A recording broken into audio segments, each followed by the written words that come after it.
Good afternoon, folks. We are up and running and live again. Let me get everything loaded over to the right layout. Do some sound check and we'll get started.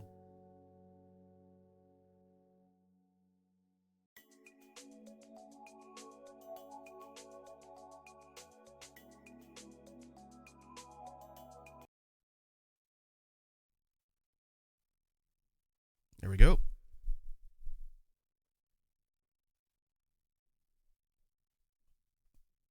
All right, let me double check the levels on my mic boosts.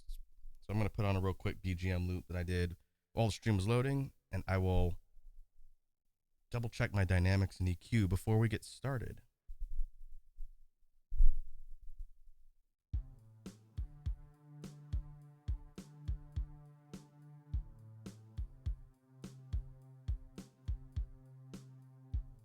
I think we'll leave the dynamics about there. I want to make sure I'm not blowing the mic out too much, especially when I have some of the more impactful beatbox sounds. So this should be about where we normally have it. And we'll see if that's good enough for now. All right, so it has been a hot minute since we've done a beatbox jam stream here. Just based on scheduling, I think it's been a couple weeks. So I figured it'd be a good chance to get back to the discussion about beatbox related stuff for those who are interested in beatboxing or interested in learning how to do it yourself. So we're going to start with basic warm-up stuff, some freestyle practice like we normally do. And then for the technique and sound theory part of the discussion today, we are going to be talking about a technique which we've definitely covered as far as a mechanical perspective and kind of how it fits into the overall toolkit for beatboxing. But we're going to go in depth a little bit more today and talk about some variations and other things related to the technique. And that's the Liproll, one of the more popular techniques in modern beatboxing. Within the scene itself, it's definitely a pretty prominent technique, and a lot of people at the pro level use the Liproll, and a lot of people who are just learning tend to gravitate towards learning that technique because it's very dynamic. It's got a lot of potential to do some cool things. So I wanted to break down the technique a little bit. I won't do a ton of discussion on the mechanics of doing the technique when we get there, unless people want me to. It'll more be how can we take that Liproll technique and use it in different beats, and what are the other variations that'll allow us to do other things with it. From there, we'll kind of work that into some practice and drill stuff. It's all kind of connected. And then after that, we will move on to BGM brainstorming, and we'll see if we can come up with some good ideas for future projects.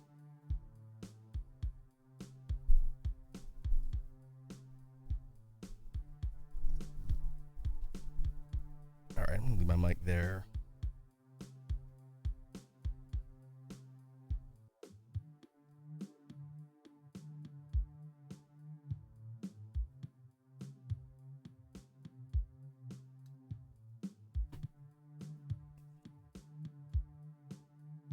All right, I think we can clear this little placeholder beat off, and then we will start with some freestyle warm-up and practice.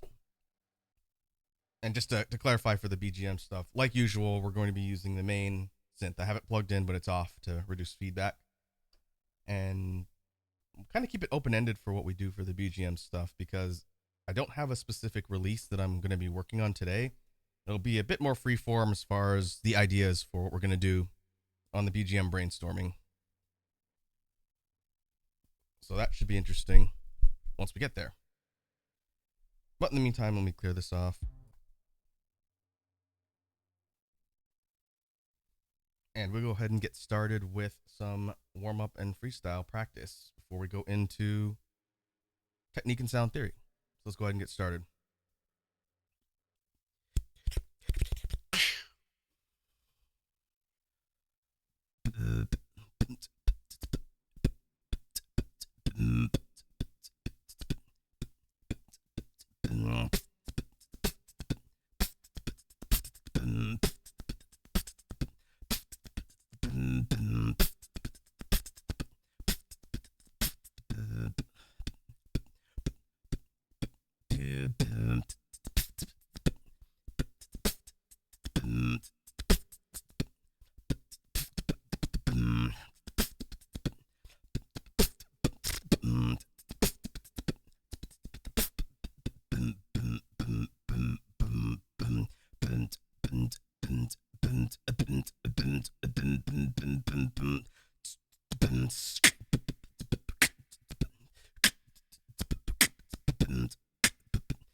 Hey, I noticed Red Dragon's here.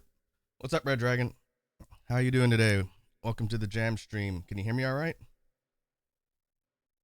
We were doing some sound check at the beginning of the stream. Just want to make sure everything's coming in loud and clear. Maybe not too loud. But I hope you are doing well. It is very hot where I'm at right now. And so I'm going to be sweating like a pig by the end of the stream. But I have hydration on hand, so I think I'll be all right.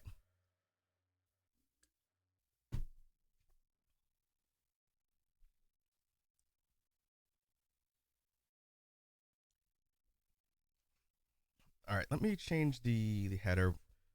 We don't need to spend a ton of time on intro and warm up. We can jump right into technique and sound theory.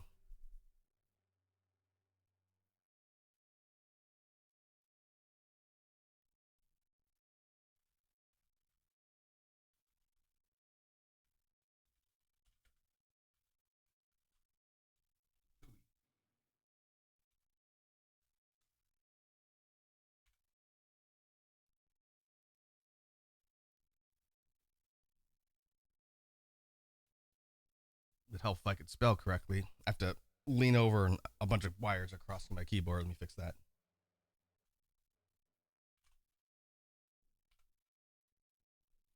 There we go. All right. So technique and sound theory discussion for today. When it comes to beatbox techniques that I think are noteworthy, we've talked a lot about some of the more specific techniques. We've talked a lot about basics and the basic tool set, the core components of the drum set, as it were, when it comes to putting together beats. So we're not going to be going so much into basics today. A lot of the previous streams where we talked about kind of drill strategy and practice strategy around basics are always good resources if people want to refer back to that stuff. I will probably do a follow-up on a jam stream in the future talking about my experience with that really specific rhythm drill technique I did maybe last stream or the stream before, where I used different snares and the same beat, but practicing that over and over again. I think it has been pretty helpful, especially for the rim shot snare that I've been practicing. So we'll talk about that in a future stream, because by then I'll have even more time to kind of practice and get some feedback as far as how it worked for me and if I think it's beneficial for folks who are interested in learning. But for today, as the stream title states, we're going to be looking at the Liproll and variations of the Liproll, pretty much everything involving this specific technique and how it can be practiced and used for different types of beats. And I wouldn't consider myself an expert on the lip roll. It took me a while to learn this technique, even though when I first started beatboxing, 5 or so years ago now, it was one of the coolest things that I wanted to learn, but it took me a while to figure out because it was a lot of trial and error to get the positioning done correctly. And so I'm not going to spend a lot of time breaking down how to do the technique unless people want me to explain it, because it's a little hard to show unless you can see an actual human face. But I did want to talk about how the technique works and its uses and ways to sort of vary it and slot it into things like beats, because it's a very unique sound type of technique and very versatile. You can use it for a lot of things, especially its inward variant, which we're going to talk about as part of the discussion here. So real basic 10,000 foot explanation of the lip roll itself. I was doing it a couple times just to warm up a bit in the practice beat, but the lip roll sounds like this. That is also my follow notification sound. So people up till now have been hanging out and someone follows and you hear that go off. That's where that comes from. It's a lip roll. And to the ear, the basic lip roll, we'll call this the regular normal lip roll. It has a very specific type of like resonant synthy type sound. To me, depending on how you do the basic one, it has a bit of an underlying bass to it, so it does have kind of a low tone to it, but it sounds like an oscillating synth. A little bit tough to describe, but it sounds like some sort of generated sound versus a percussive sound like a drum or like a snare hit, bass hit, hi-hat hit. The lip roll doesn't sound like it's a percussion instrument. It sounds like some sort of synth. And the general consensus from the beatbox community that I can see is that people tend to classify this as a bass adjacent sound. It's not really a true bass, like a vocalized outwards or inwards bass or a lip bass or anything like that, but it's very close depending on how you use it. I think of it more like a synth because it fills that role for a lot of things when I try and use the technique. So if we think about examples of how you'd be using the lip roll slotted into a beat itself, which is kind of the main point of the discussion, since I'm not breaking down how to do the technique, it's more how to use it. I kind of slotted in as a filler type sound, similar to how you would use technicality depending on the beat, but it doesn't only need to be used that way. So if we think of it like spacing in between parts of a rhythm that you're putting together in a pattern, you might do something kind of like a hip-hop-ish type beat like we did in the practice and warm-up. So you might have something like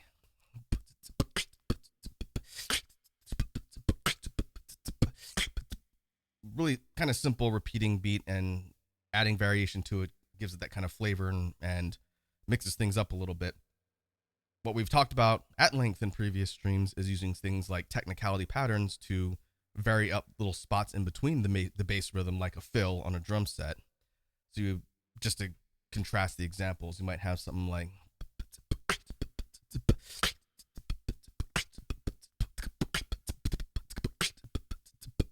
and then having that little variation in rhythm is what adds flavor to it. You can use the lip roll in a similar way to sort of slot in and augment the overall sound. In this case, because you have it kind of like a sustained over several half seconds or like a second and a half, depending on how long of a lip roll you do, it functions the same way but adds a different type of sound. So the example would be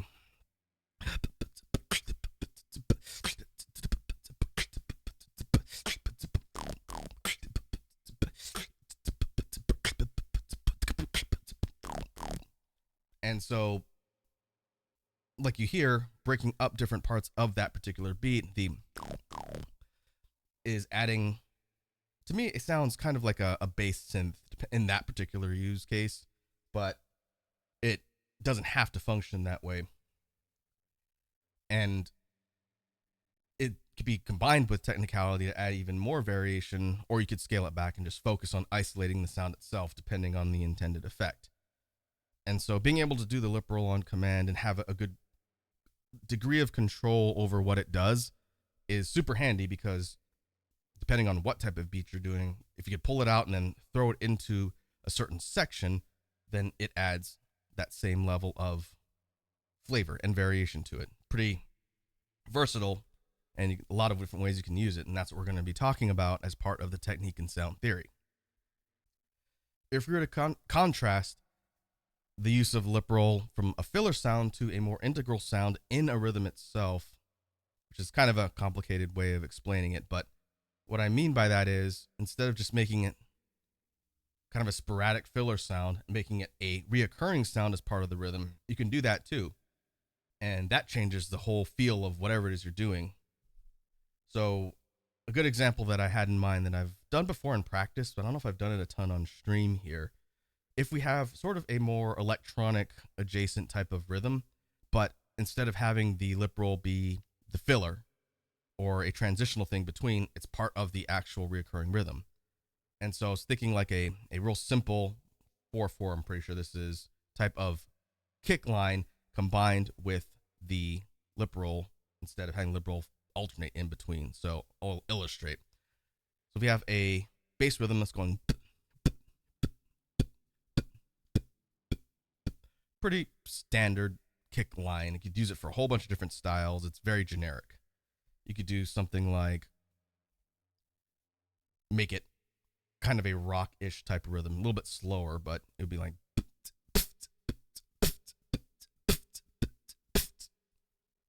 But for this example, we're going to kind of focus on more of an electronic-ish type of sound. Combining it with the Liproll, the actual pattern comes out.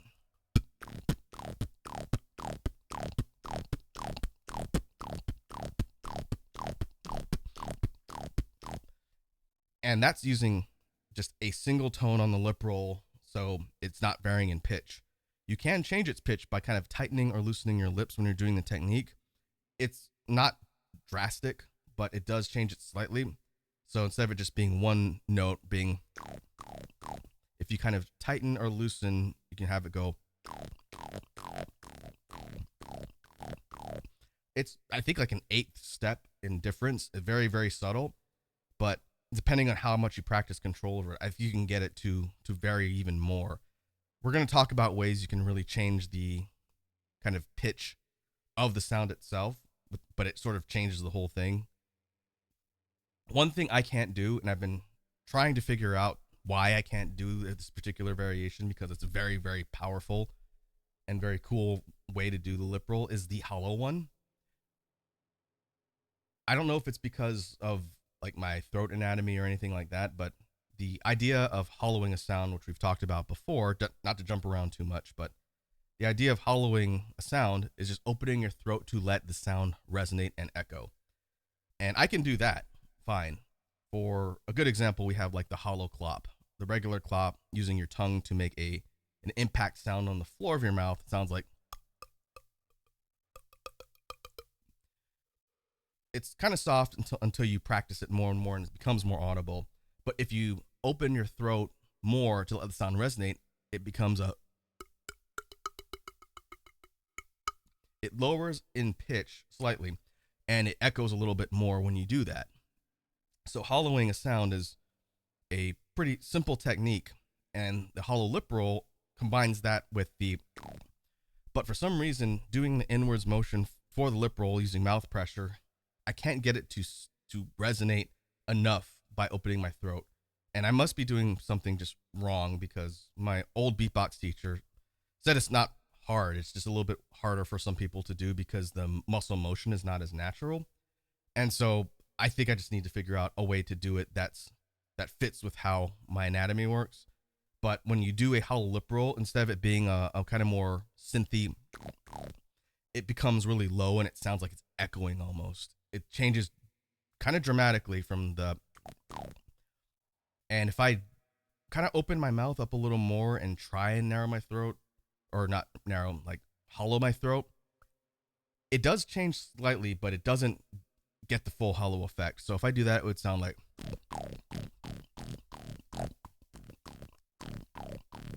it kind of just drops in pitch a little bit. It doesn't get that echoey resonance to it. It sounds like something's bouncing in like a hollow chamber. And that's what a true hollow Liproll sounds like, both from the regular one and the inward one. it sounds really cool. And a bunch of folks that are pros in the scene that are much better at it than me have used it to great effect. One of my favorite beatboxers is a dude from Vietnam named Trung Bao, and his Liproll technique is insane. He can do a whole bunch of variations, including the hollow ones, and it's kind of the example I've been trying to use to figure it out, but I haven't quite cracked the code on the hollow Liproll. But if I do, you can bet you'll be hearing it a lot in the stuff that I put together for freestyle beats and whatnot.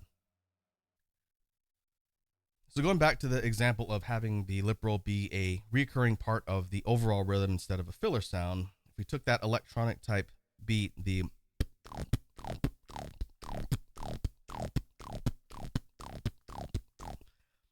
it's pretty simple, and this is actually a pretty good drill to just practice once you can do the Liproll, because it's forcing you to keep the position consistent.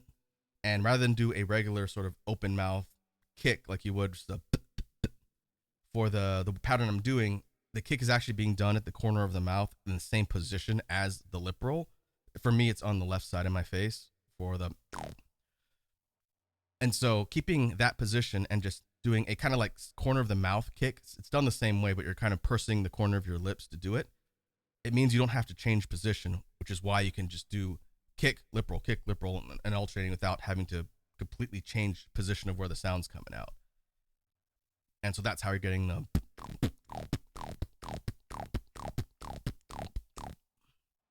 Now, if you pair that with the actual snare that you're going to be using, I guess you could go inward K. It kind of depends, because you do have to change position if you do that, which makes it a little bit harder. So if you're going to go, yeah, I don't know about that one. That's a PF. You might not be able to easily change position. It might be more of kind of a lead-in to a more complex beat, because the Liproll is sort of taking the place of a snare, and you only really have room for those two sounds unless you made the beat longer. So if you did something like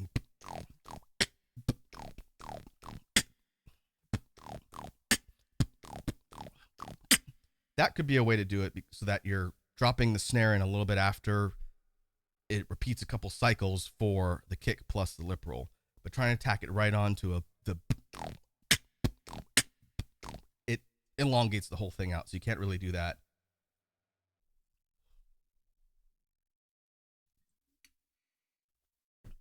So for me, taking the kick plus Liproll functions more as a drill and practice tool, but you could absolutely slot it into something that's going to be part of a more complicated beat. It just sort of depends. And if we're talking on the topic of drills and a way to practice the Liproll, just by doing the single sound over and over again, kind of chaining it back to back, it develops strength in your lip muscles, especially at the corner where the sound is being done. And you need to be able to do that in order to control the sound. When you're first learning the Liproll and you get the technique down, it's going to sound very kind of splattery and loose. You're not going to get that really fine oscillation. And I only know this because when I first started doing it, it took me a while of practicing before the sound became clean. But once you go from kind of to the, it's going to buzz a little bit, and you'll hear just a little bit of the oscillation. Practicing that more and more develops that strength in the lip muscles in the corner of the mouth, and that learning how to sort of drag the inwards pressure a little bit longer to get the sound to oscillate is eventually how you're going to get them. And again, my Liproll's not perfect, but it's improved a lot over the last year and a half, because I've been trying to focus on getting that sound to be cleaner and easier for me to do consistently. I've always been able to do the technique since I learned it, but being able to do it on the fly cleanly and put it different places in a beat is what comes with practice. And so doing that consistently will definitely help. And it's just repetition, like we talk about a lot on the streams here. Beatbox practicing is a ton of grinding, but over time, if you just keep grinding the techniques, they will improve and become more consistent. So to that end, the drill could be something that's just going over and over.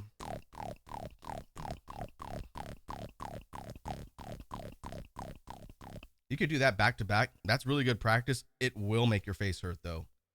And specifically when you're just learning, it will make your jaw muscles a little bit tired because you're having to hold that position to do the sound. But over time, you'll get used to it and build up endurance, and it won't be too bad. For people that have really severe TMJ, you might want to be a bit careful with that technique. I don't think it puts too much pressure on the joints of the jaw, but I'm not a physician, so I couldn't tell you exactly. I just know that my face gets a little bit sore if I have to hold that position just to do the sound back to back. And so I'm going to talk a little bit about some drills that I found that make that a little bit easier while still being a really good tool to practice getting better and faster with the Liproll technique. We'll talk about that in a little bit. But if you're just practicing the technique over and over again, just back to back, the best recommendation I can think of is to start small, like maybe do it 20 times, 10 times, 20 times, and then stop to give your face a break for just like a minute or two, and then pick up. Don't just brute force it and try and go like 15 minutes straight doing that. You probably will strain a muscle in your face if you do that. But over time, you'll find that it gets a little bit easier and that the positioning and the technique itself becomes more natural. And then from there, the next logical step would be learning how to put it into an actual beat that you're doing, because if you could do the technique on its own all day, that's fine, but it's not terribly useful unless you can do it while creating a beat. And having to chain the Liproll into other types of sounds that are in different positions is where that practice really comes in. Because let's say you're doing an outwards K type snare and you're trying to chain a Liproll into some sort of beat that uses that type of snare. That positioning is dramatically different from the Liproll because it's open mouth, it's using mouth pressure in your tongue. The Liproll's just your lips in the corner of your mouth. So being able to go from to is a big jump as far as the positioning goes. So you want to get used to having to adjust the positioning from different things, not just ones that are coming from the same place. So if we were doing something, for example, maybe again more hip hop type beat, like a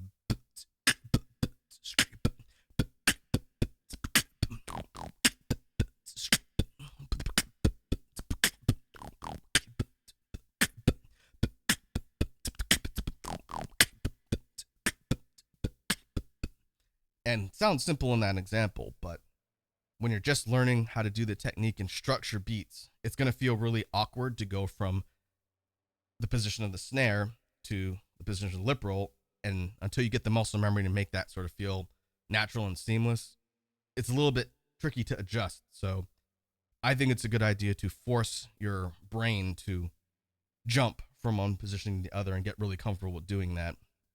Another one might be a PF snare transition.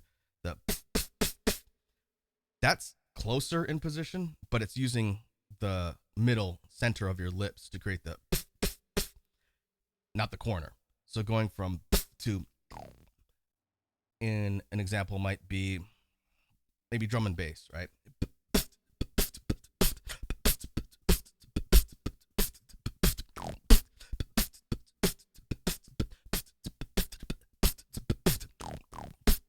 Something like that.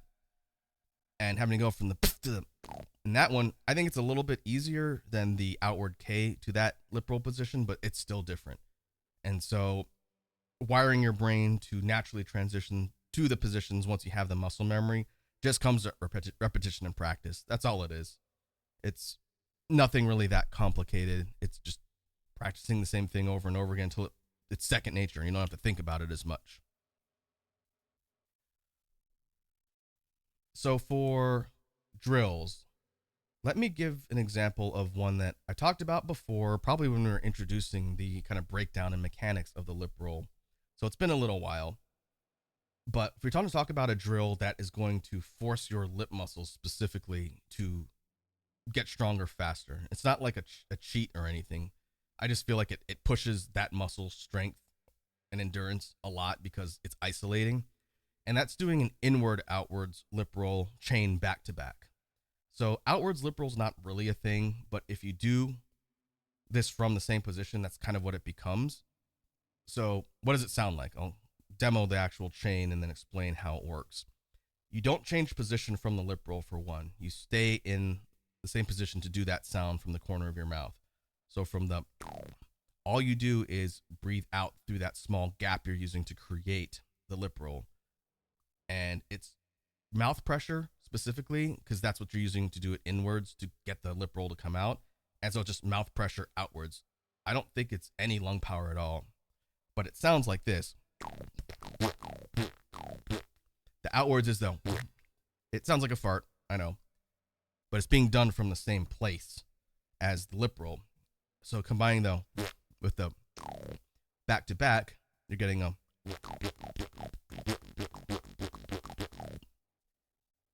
and doing that just for a couple repetitions, you can immediately feel it like kind of burn on that corner of your mouth.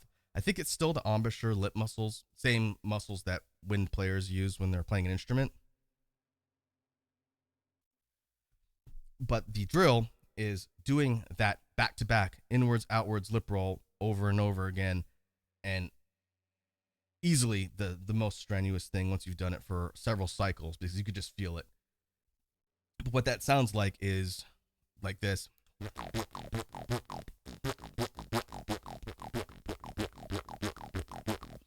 And the challenge to the drill and what makes it more effective and more kind of endurance based and conditioning is speeding it up, going faster with it.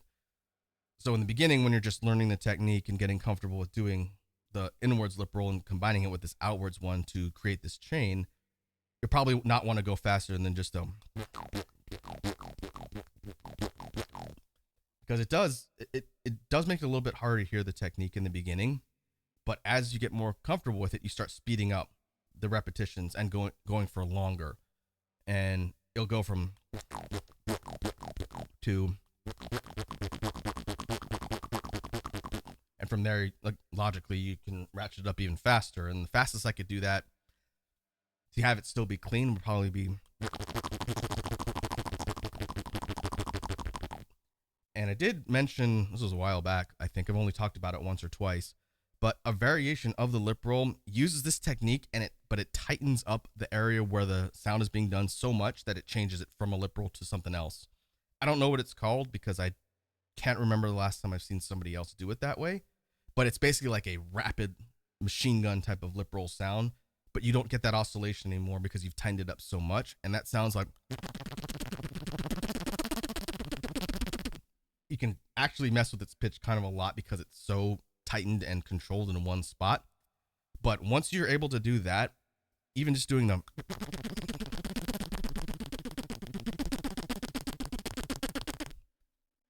you do that for 10 seconds, I could feel it. That hurts your face. But that is really good endurance training for the lip roll at kind of a much more advanced level. Before that, just doing the regular back-to-back chain for the inwards and outwards system.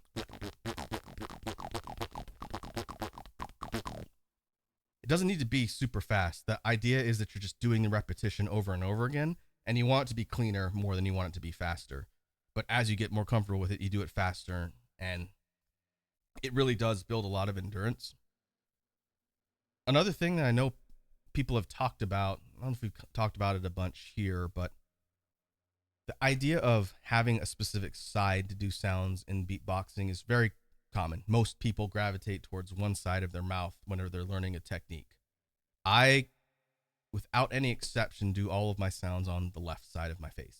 Either my mouth or lips or any part of my anatomy that's doing a sound is on the left side of my face. So inward K snare, the not a lip roll, but when you do the inward K to do that percussive sound, you do move your jaw slightly to one side or the other.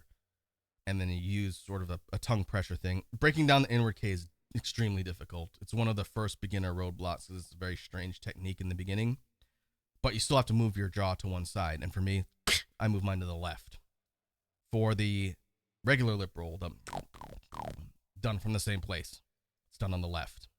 For the inward lip roll, which we'll get to soon, that one is also done on the left because that's where I do the regular one. So the also done on the left. People have talked about learning how to do these techniques on both sides of their mouths, which is not easy. And I've tried just because I know the mechanics of doing these sounds, and I've tried to flip it over to the right, and it's like starting from ground zero. Like I have no control on that side of my face and no conditioning for the muscles on that side of my face. So if I try to do the lip roll on that side, it doesn't even come out. It would be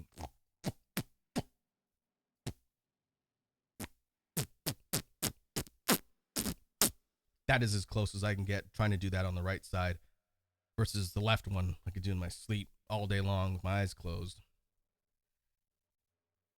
And so the reason why I bring it up is there's also a third school that is able to do a lot of techniques in the middle.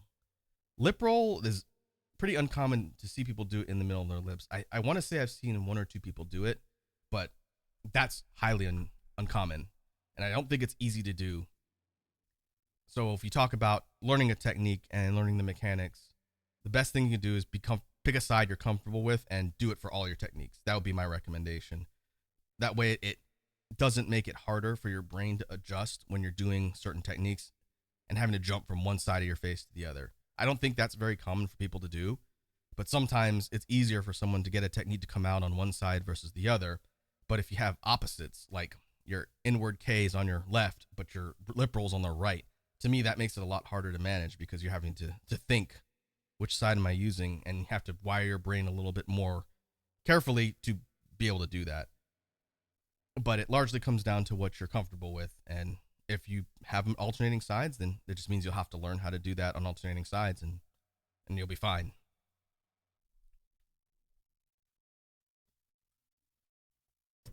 So transitioning a little bit from just the discussion of the lip roll as a quote-unquote synth type sound, the basic lip roll can be used either as a more bass oriented sound or, to me, more of a synth filler type sound.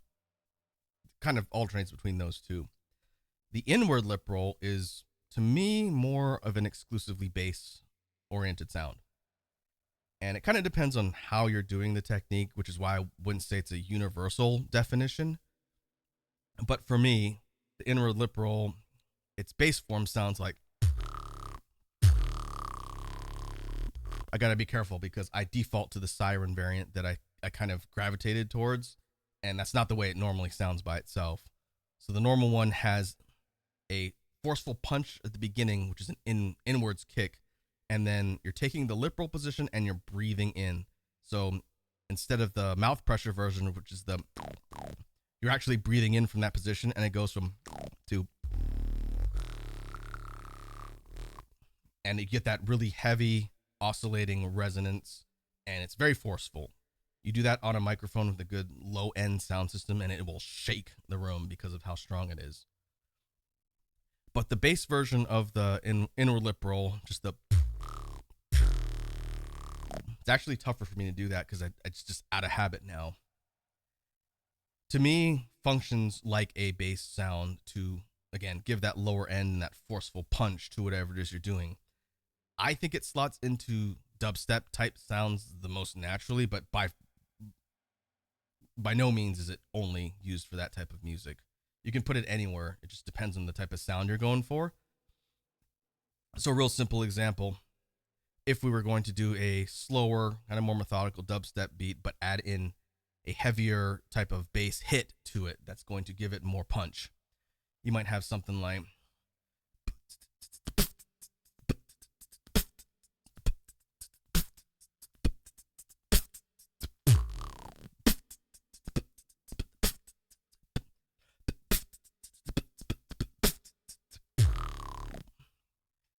and it sounds pretty simple because it's just going in there as a forceful low end sound that's breaking up different parts of the beat. Now, just for clarity's sake and for consistency, again, I kind of defaulted to the higher pitched siren version of the inward lip roll because to me it's a bit more fun to do and it has a more unique sound to it. And so, again, the regular one sounds like very kind of oscillating, reverbing type sound. The siren version, you just lift the back of your tongue up, kind of like you're hissing inwards, like sound like a cat. But you're doing that while drawing the air in from the inward lip roll position, and it goes from to, it becomes much higher, and that's why I call it the siren version, because if you oscillate your tongue just a little bit, it kind of sounds like a siren, and it sounds like. But I usually just keep it at one note and have it go high for the. And then maybe I'll drop the tongue positioning a bit to have it drop in pitch, kind of like a pitch bend. But the siren version to me slots in a little more naturally in my brain to like a bass type, dubstep-ish type of heavy drop type sound. But the reality is you can use it, that one, the regular one, or anything in between to get that type of sound. And it's very versatile. The inner Liproll is one of my favorite techniques in all of beatboxing. When I eventually learned it, I practiced nothing but that for a really, really long time. And the main reason was because I learned how to do the inner Liproll incorrectly.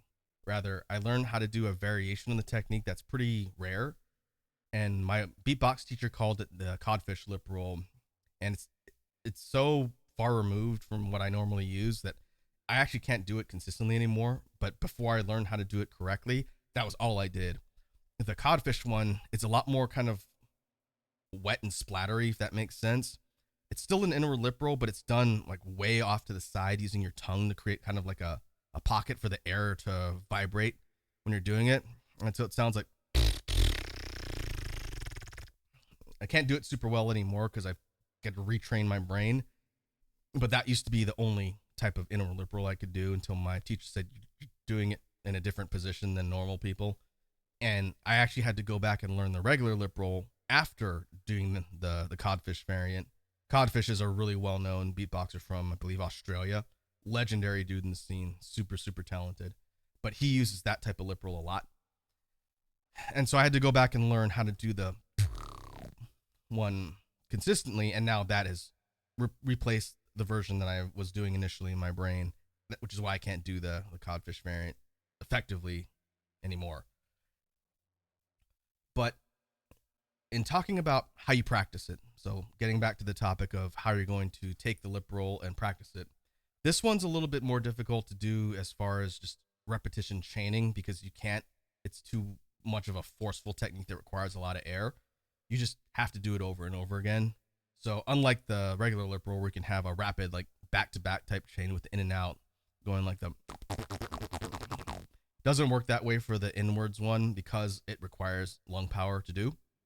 So instead, I practiced it by trying to do it for as long as possible. So stretching out the sound as long as possible to force my anatomy to stay in position and be used to generating the sound for as long as possible. So rather than repetition, this is more duration based for the endurance training. And so the best way to do that would be to take a massive breath of air and just do whatever variant you're most comfortable with of the inner Liproll and just sustain it for as long as possible. So if I'm doing the siren version, it would sound like. In fact, you don't want to take a breath in the beginning because you're drawing in air. So you want to have all the air out of your lungs first. My mistake. But you want to breathe in slowly and not just pull air in all at once, or you won't be able to do it for an extended period of time. So doing that, it would be.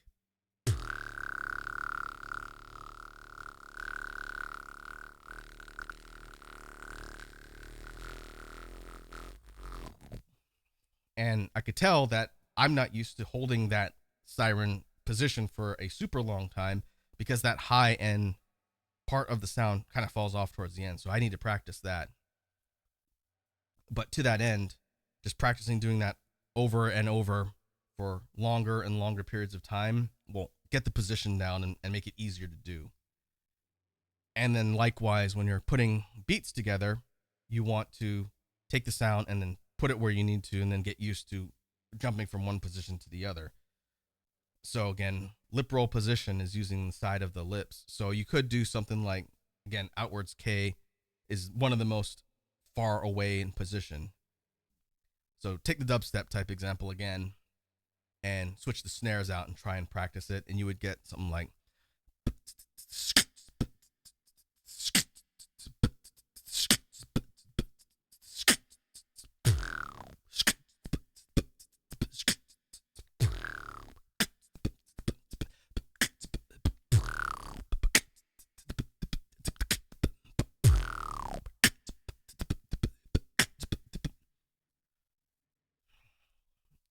could even do something like make a pseudo drop using that sound and then practice on just drawing the sound out as long as possible to get that same sort of endurance practice. It's a little bit open-ended, but the ability to chain that sound is not as prevalent as doing the regular lip roll just because of the positioning and the air involved. So it's a little bit of lung control too for that one, I think. But the last variant of the inward lip roll I want to talk about, the other one that I like a lot, is what I call like a loose or open inward lip roll. It's similar to sub bass, but it's not exactly the same. Sub bass takes that position and it doesn't have the reverberation. It's just meant to be a super low end. I consider it a bass, but sub bass would be, let's see,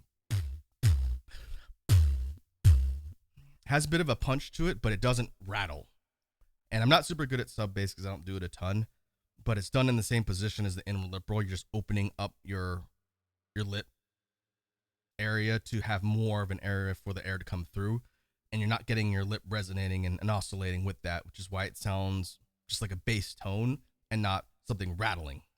So the sub bass does that, but if you take the and you just open the spot where you're doing the inward lip roll as wide as possible without opening your mouth, and you drop kind of the pitch and relax as much as possible, you get the low variant, which I'm calling like a loose or open lip roll, and it's super deep and bassy, and it sounds like you're still getting the oscillation, which is why it's not a sub bass, but it's kind of a hybrid in sound because it's not high. In fact, I don't even think you can do that one. If you did that one high with the high position, what would it sound like? It kind of cancels out. You can't hear the high end like you would with the siren because there's so much open space. But that really low kind of like 808 punch sound for that type of inward lip roll hits even harder on a high bass sound system than the regular one or the siren one.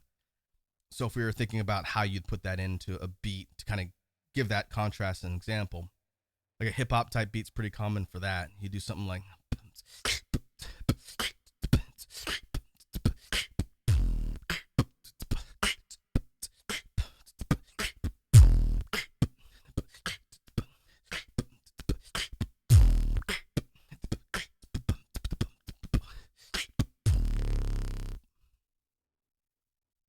and so that one I really like. That one is fun because to me, if I was going to go from the high-end siren lip roll and contrast it with a similar technique that sounds very different, I would go for the low open inward lip roll, just to give it kind of more of a different ends of the spectrum type of sound. I will say, just as a cautionary caveat, the open low inward lip roll takes a ton of air.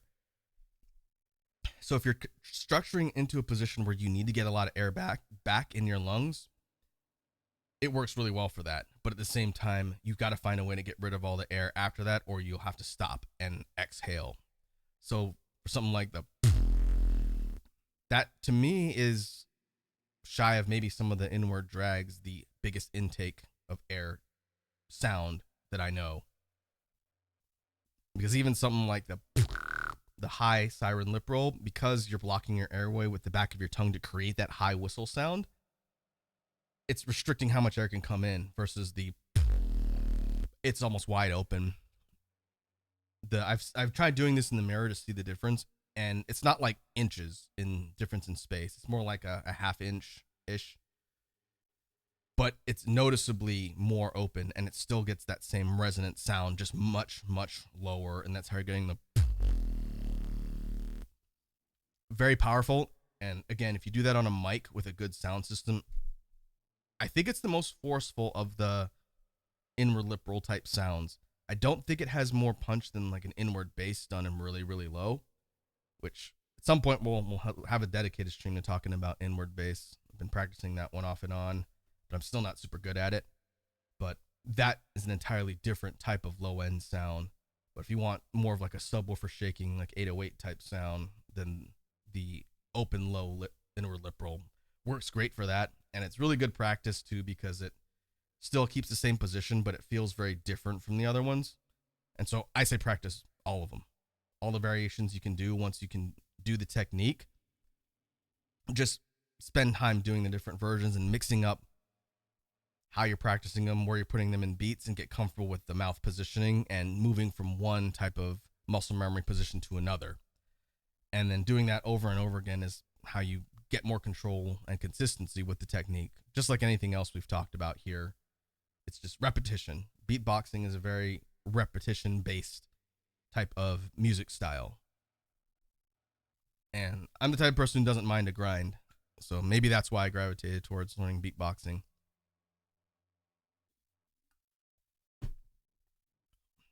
All right. What I'd like to do now is transition the stream focus over to BGM brainstorming. Again, hopefully the discussion of the technique stuff is interesting to folks who are curious about beatboxing. Liprolls are, again, very popular, and as far as I can tell, I haven't been super in touch with the people on the scene lately, so I don't know if the focus has shifted to other techniques that people are gravitating towards. But when I first started several years ago in learning beatboxing, Liprolls was like the trending type of technique, and then a lot of people were getting into doing them, and pros in the scene, folks like Napalm, were helping put that technique on the map and get exposure for people to say, oh, I want to be able to do like that kind of crazy sequence, like Roll Like This. One of the most famous songs in beatboxing by Napalm showcases the power of being able to do the lip roll at a really high speed and a high level. We've talked about that one, and I showed that one on stream when we did a media share ages ago. But it's definitely a really cool example of how the technique can be used at, a very, very high level. So to that end, let me go ahead and update my caption, and I got to switch my mic over to my regular Scarlett setup so that we can have the loop hooked in here, and then I could still keep talking, and we'll work on some BGM ideas. So let me update the caption and switch stuff over.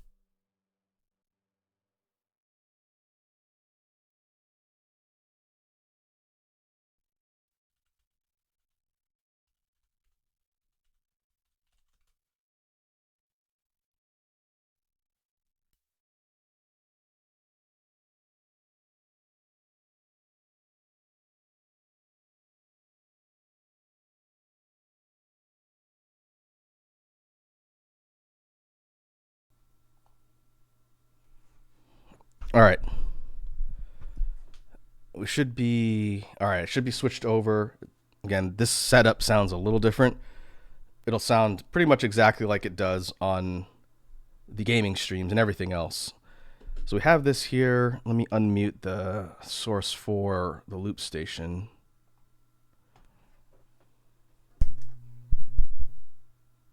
And we'll turn on the synth and make sure we can hear everything. In fact, I might be able to just move this a little further away when I'm not going super high on the mic itself.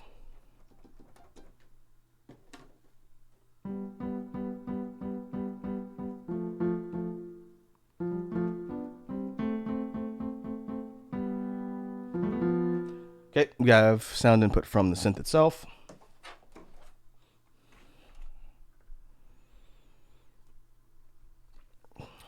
And we can go ahead and kick things off. So, like I mentioned at the top of the stream, I don't have any specific releases I need to start writing stuff for music-wise right now.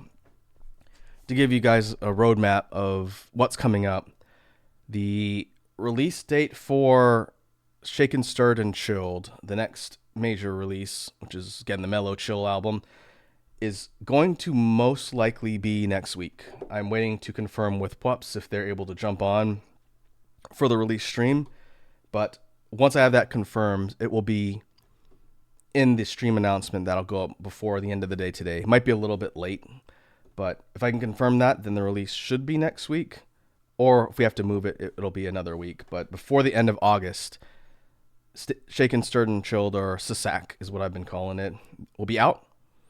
I'm pretty happy with the way all the tracks turned out. It's a bit more experimental, I think, compared to Neon Night Lounge, but it's all very kind of mellow and chilled out type music. And beyond that, the next major release is going to be in October. That'll be the Halloween release, which music wise is done. I have all the tracks done for that particular release. I am just working on the art, still trying to draw the character art myself, but I'm in talks with a collaborator artist. We're going to try and meet tomorrow, actually, to discuss the art side. So, not a lot to disclose yet, but I think Halloween's going to be a pretty cool project. I think you folks are going to really get a kick out of it. And so thinking beyond that, I do have an EP that's also more or less done of stuff that can go in between the major releases. And then I'm also looking at doing my first remix album. That's a bit more of an in development thing, but that one probably won't have any sort of build up and release. It'll just come out one day, kind of out of the blue. So, barring all that, I think what I want to do is kind of something more up tempo in energy after Halloween.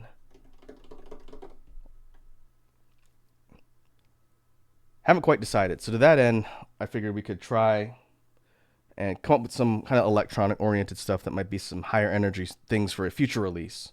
And it's kind of open ended, so I can literally do whatever I want here, and I'll be able to use the tracks for something in the near future. So we'll go ahead and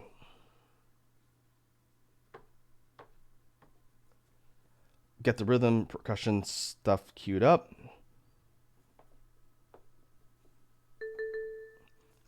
And see what we come up with. If anybody has suggestions or styles or anything else in the chat, feel free to let me know if you have ideas or things you'd like to work in. I do like to kind of keep these forums open as far as ideas.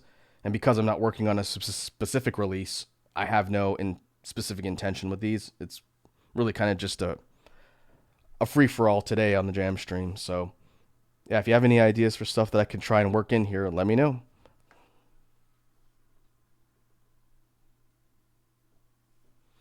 All right, I'm going to start with the electronic kit here and see if we can come up with a good rhythm, and then we'll flesh out everything from there and see what kind of tone of the song we get, kind of the feel and mood, rather.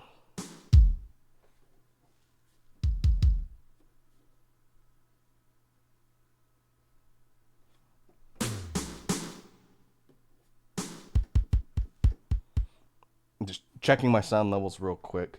I'll probably have to drop the playback down a bit so I'm not getting completely drowned out by the loop station. But that should be okay. It'll sound a little bit louder on the capture, and then it'll drop down a bit when it's being played back in loop.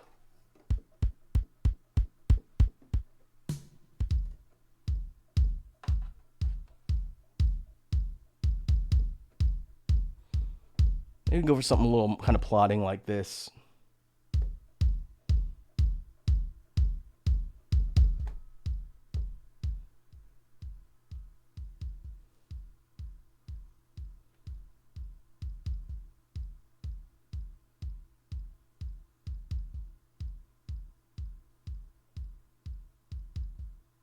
I don't know why the very last kick sounds a little muted, though.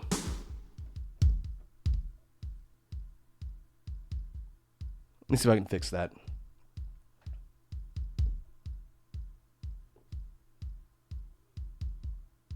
That's a little better.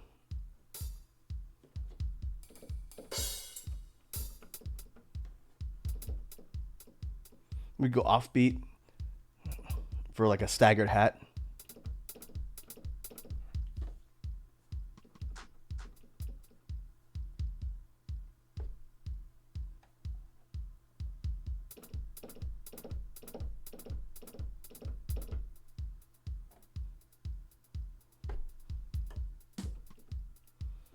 And snare-wise, let's jump to another percussion set, but see if we can layer in something unique with like a clap type sound.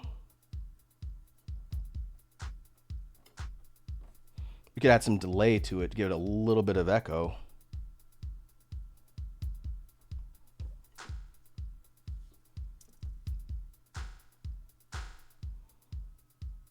Oh, weird. I think this is This is a slightly different preset on the delay effect.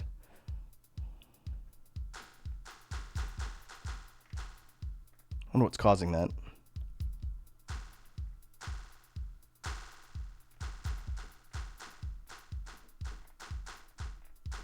I think it's the feedback.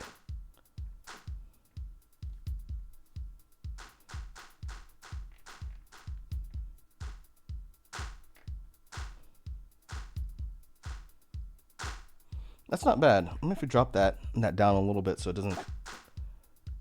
doesn't have that elongated sound to it.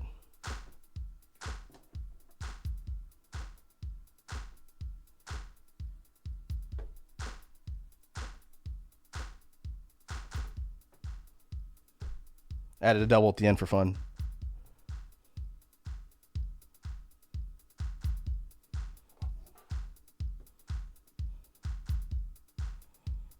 Okay, so now we're kind of gravitating towards like a dance type beat, I think.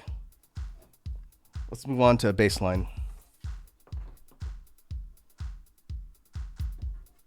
What we could do is we could slice up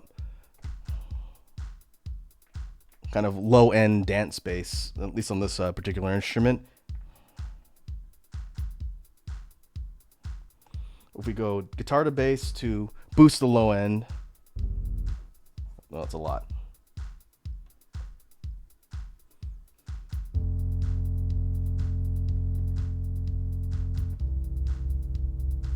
You gotta be a little bit careful because of the guitar to bass adding that low end. If I go really low on the scale for like a really low note, it gets muddy. It sounds like really kind of messy. But if you go a little bit higher, then it just boosts the low end and it doesn't sound like really muddy and distorted.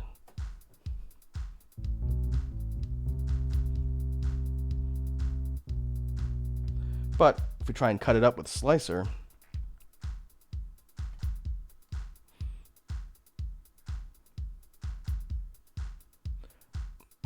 I don't know how fast of a cut we want to do. Let's do it on the ones, and this is quarter notes.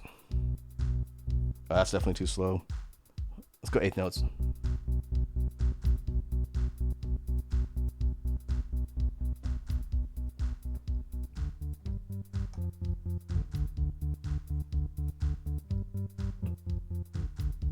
Not bad. I wonder if we can go one octave lower for that.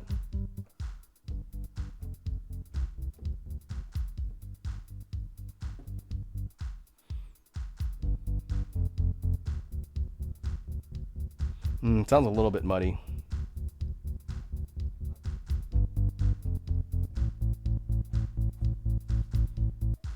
Versus up here.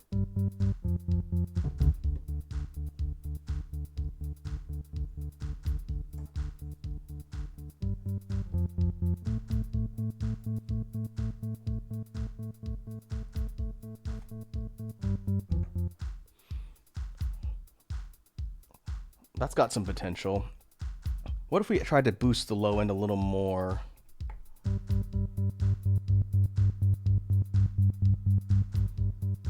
Okay, that works. It sort of drowns out the synth, but it makes it sound more like a bass tone if you do that.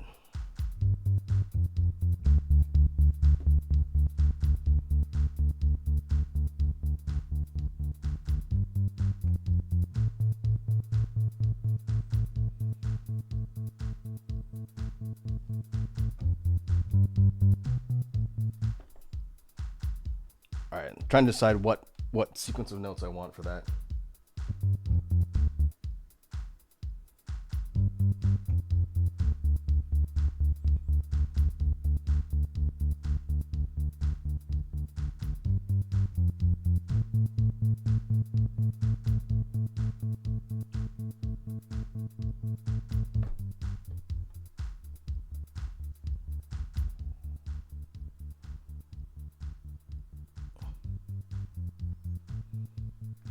Trying to keep the playback balanced a little bit so you can still hear all the instruments and still be able to hear me talk.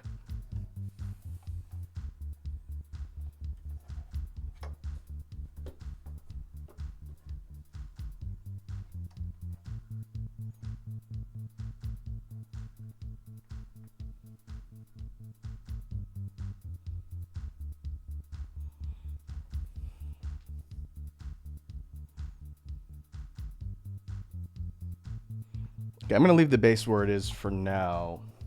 And let's move on to higher synth.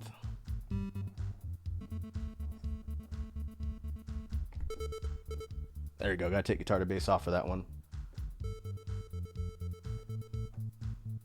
So this is actually Slicer Pattern 5, which we've used on a couple things up till now, but not a ton. Its rhythm at 16th notes makes it sound like a gallop. And this is Synth 329, my favorite.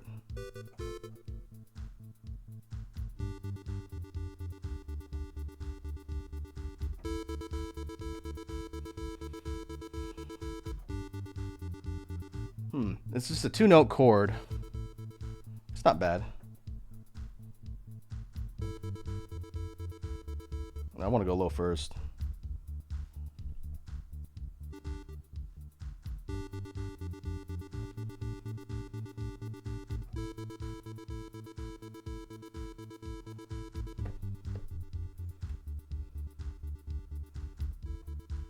Could probably make it a little more seamless.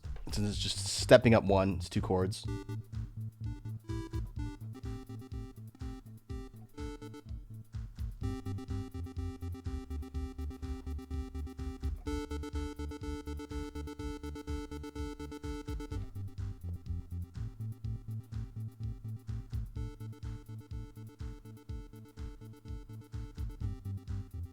Yeah, that's not bad.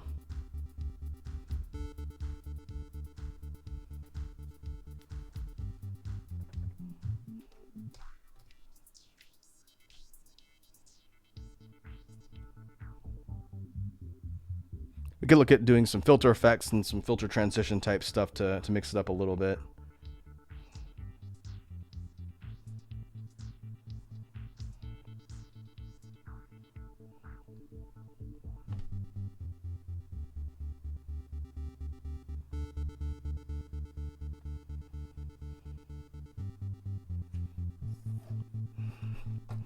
Let's see, now we got to think of another complementary sound to go on loop track 4.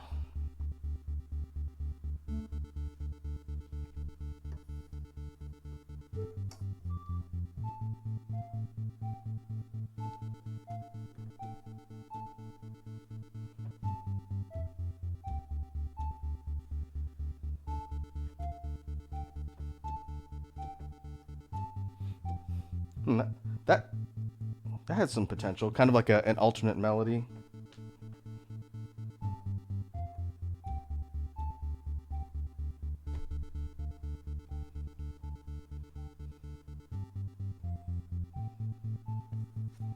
I don't know if I want that sequence though.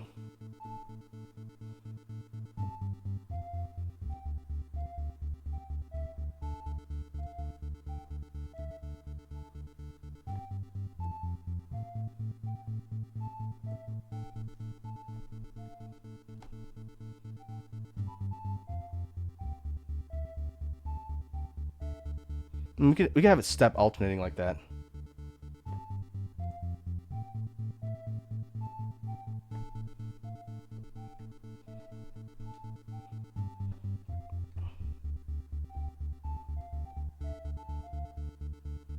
Okay, I think that's what I want.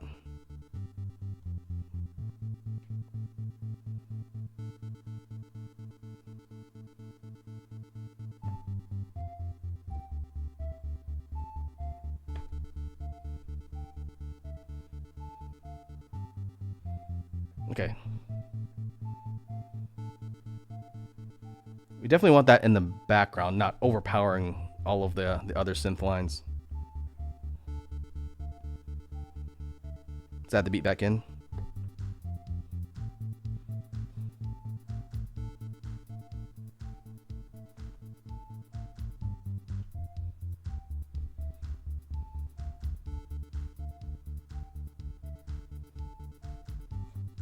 Now the real question is, do we want to have this one layered in at the same time as the chord, or alternating?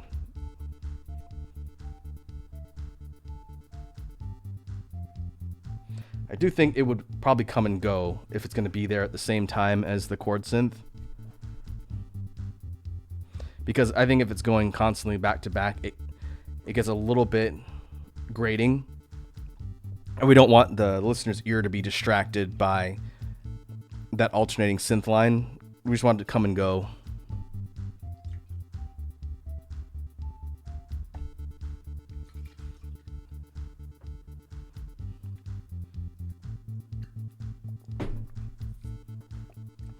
Red Dragon says, I'm fully here now. Finished the game I was playing.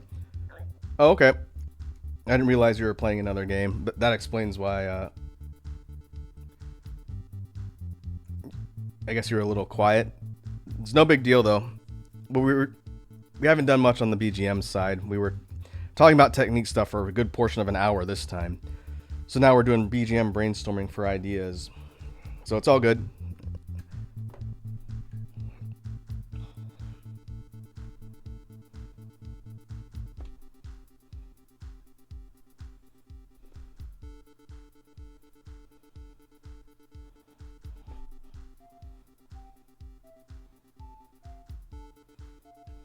You know, I think what would be an interesting idea for this one, which I don't do on a lot of these, is actually make the step synth, this one, make it a one shot. So basically it only goes off when I hit the button, and it does it for one repetition.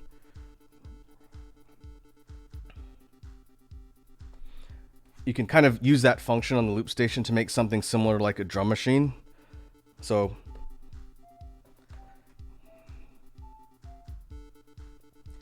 whenever I hit that button, it goes off for one repetition, then it stops.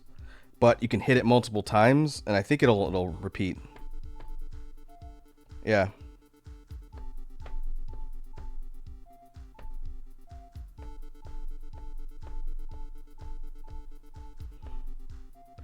I think that's kind of fun. I don't think I've ever done that on a track before.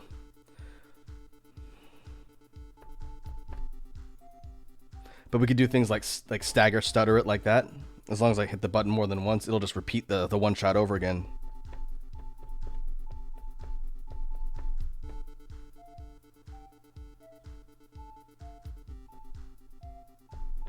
But if I hit it off beat, then it's going to sound really weird.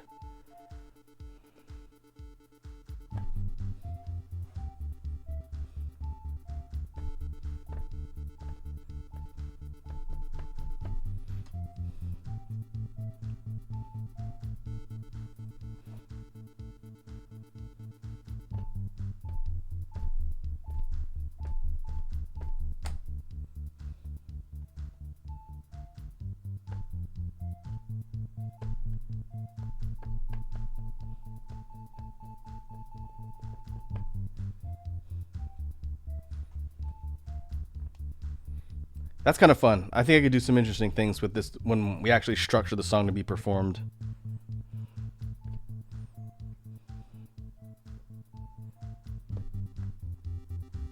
Okay, let's think about what we can put. First, I'm going to save my progress, actually, before I do anything else. I'm going to have to be careful when I copy these settings into another file to change the one shot back, because that setting will stay unless I change it again.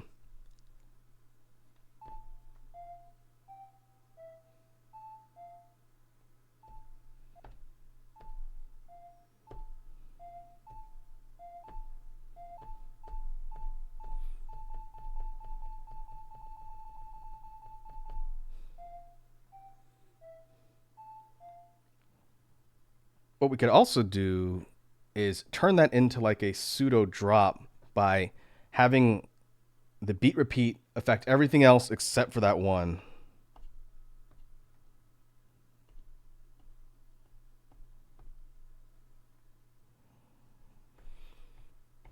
That's interesting. Let's see what we can do with that.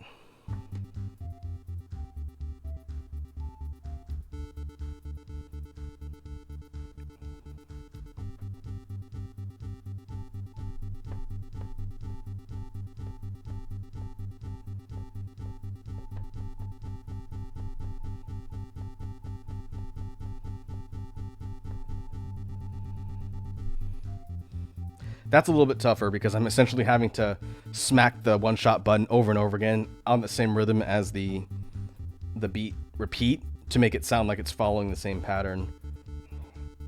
That's a little bit more difficult.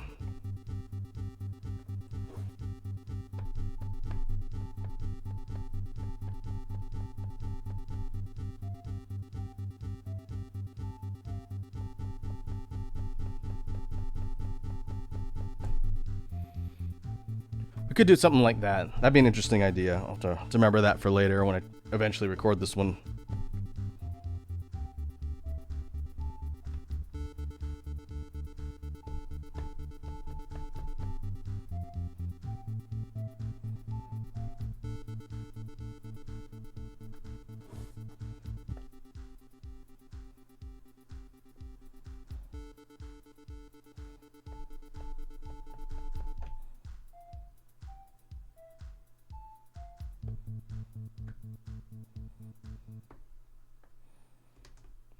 All right, let me do another follow-up save.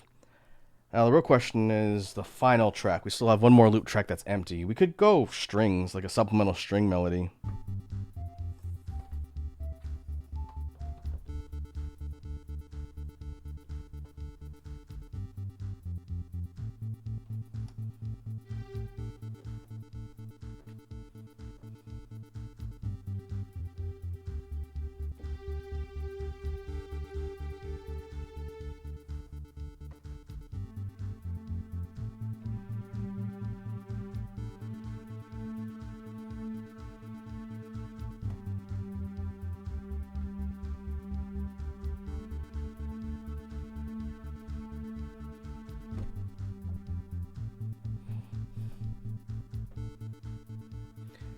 The intention here would be to drop the synth part into the background so it's kind of there, but it's not super loud and prominent.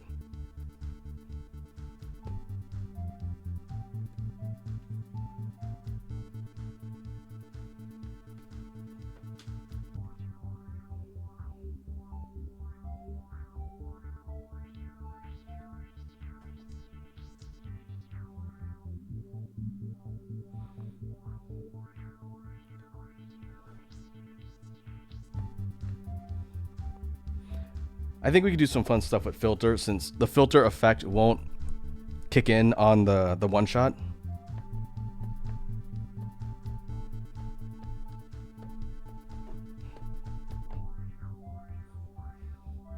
So that means we could do things like play around with the rhythm and have it kick in while everything else mutes using the filter.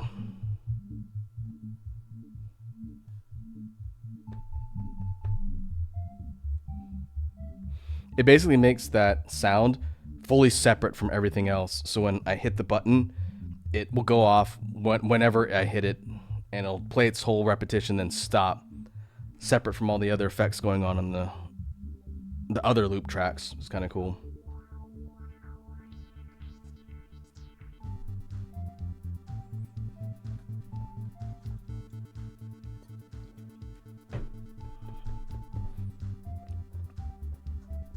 All right, let's save it with the fifth track and think about how we would actually record this one and put it together. We could make that one-shot synth the forefront of the actual song and lead with it. I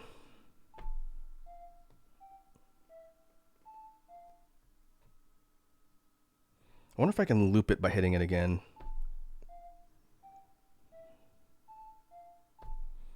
Yep.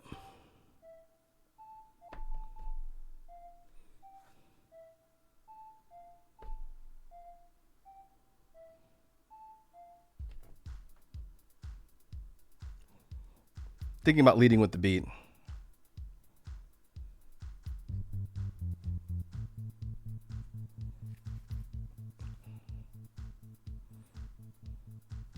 Actually, maybe we lead with both the beat and the bass line.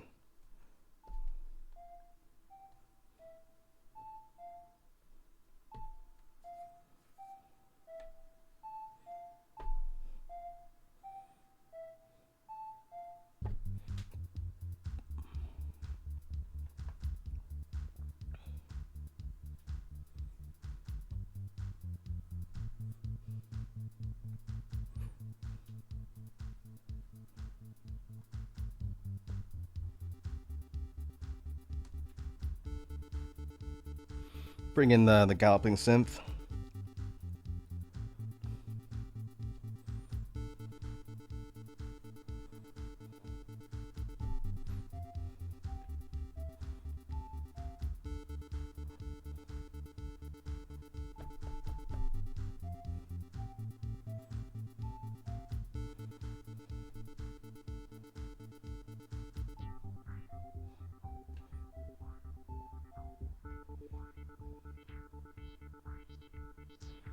We have the filter part with the unaffected synth repeat a couple times, and then we bring in the strings after.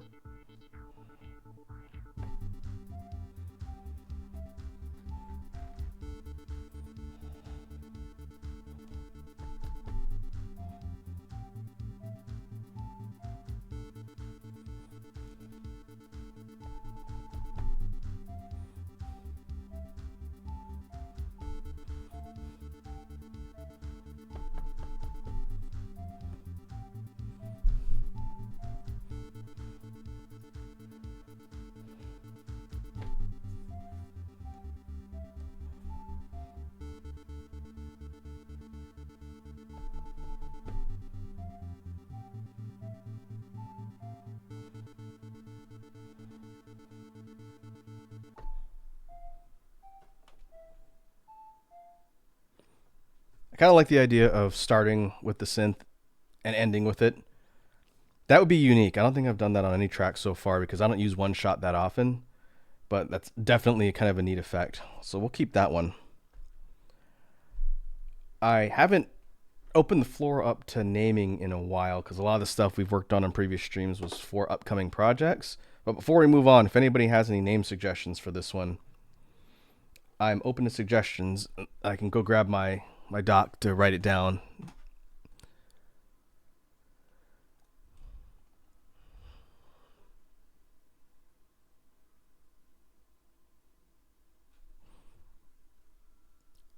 Let's see, this one will probably go under an electronic dance type release in the future. Let me go make a note of that too.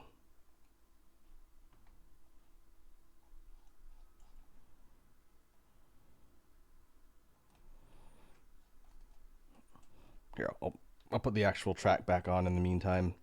Feel free to throw out any name suggestions before we move on.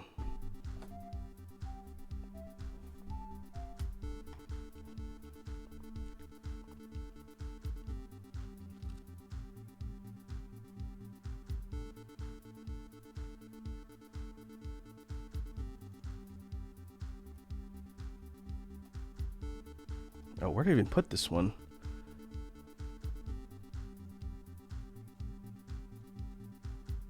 Oh, there it is.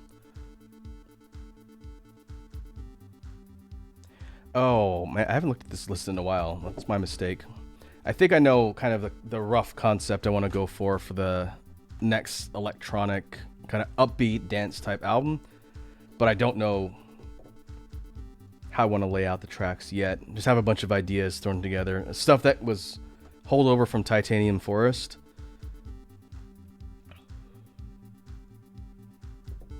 So I can actually pull a track from here if I need a title too, so no real pressure to give me a name. I have a list here that I can pull from as well.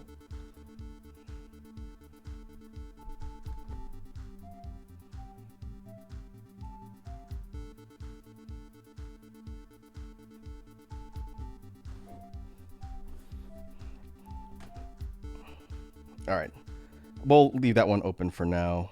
I don't need a name at the moment. Now, I actually need to go find an open slot because my loop station is almost completely full. I'm on track 92, and I think 97, 98, and 99 are full of pre-recorded stuff that came with this piece of hardware. So I actually need to go back and find an empty file. I think I cleared some space. What I need to do is do a big dump backup off the loop and then start clearing out stuff.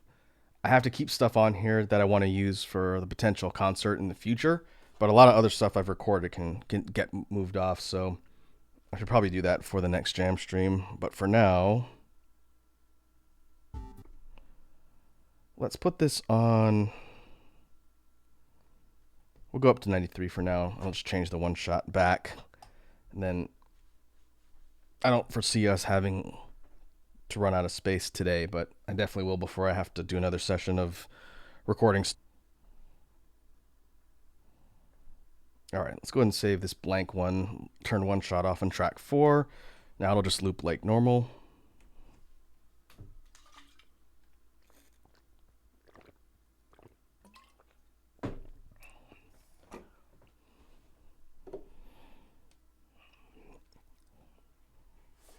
Okay, so starting over, Let's think of a slightly different tone for this next one. We went for kind of a more dance adjacent type of sound. What if we went for something a bit kind of darker and heavier, something we'd see in like a Halloween type album? I have a concept collection that I'd like to do in the near future between other releases, and it would probably be a kind of darker, more experimental type of project, but I'm hesitant to do it outside of Halloween because I like doing that stuff for the Halloween projects, but we can experiment around with stuff, and I can put the track wherever I want in the future.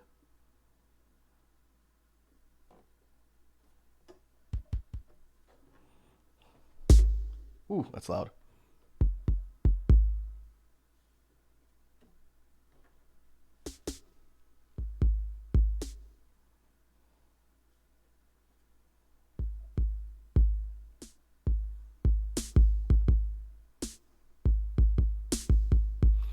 Maybe we take something that's kind of like a hip hop inspired beat, but we add kind of a more like maybe witch house, dark electronic ish type of vibe. I'm still trying to get the hang of doing that effectively, but I like the kind of concept of flipping that around. So let's see what we come up with. I think we can make that work.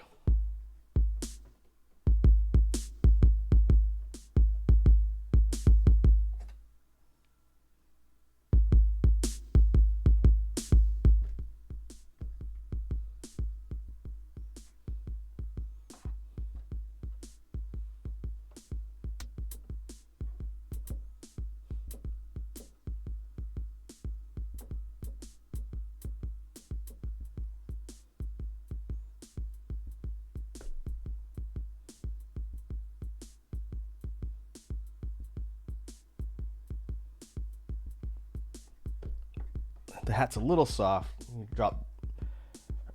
Turn the volume up a little bit.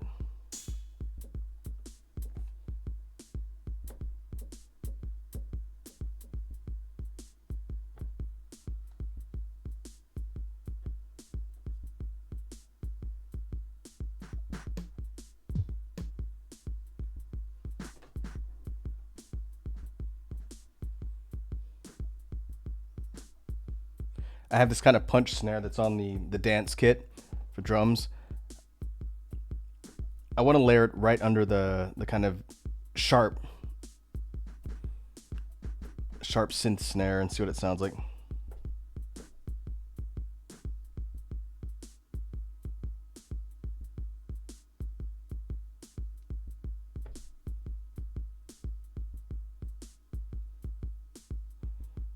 Oh, it didn't pick up.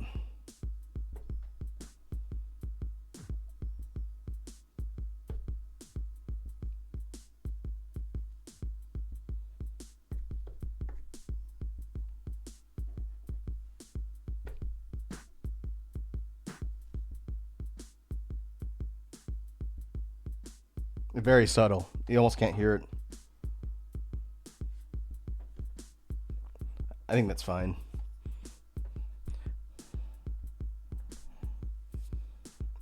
Okay, I kind of want to go for like an aggressive bass line for this one. Again, trying to go for a more darker, brooding-ish type of sound.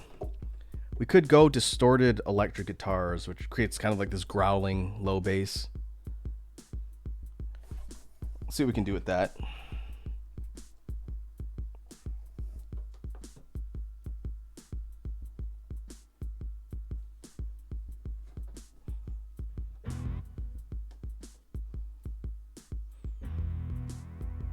Now, undistorted,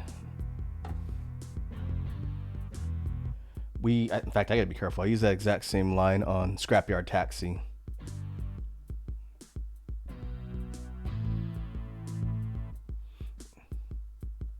Let me go Black Keys.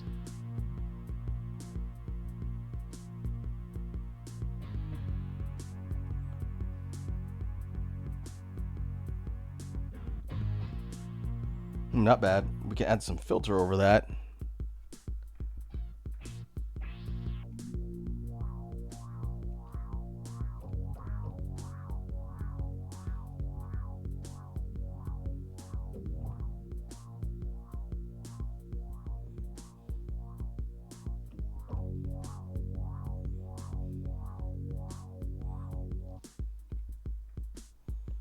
Or if we want to get really crazy, we can go for a slice too. Ooh, not bad, not bad.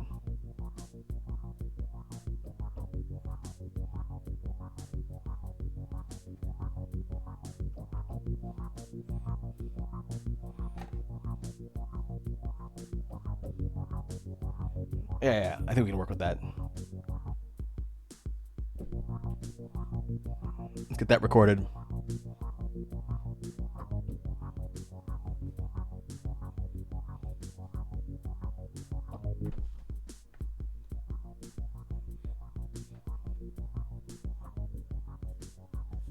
What we could do is we can layer in some undistorted bass using the same note progression, but just drop it so it doesn't overpower the sound, but still adds that low end.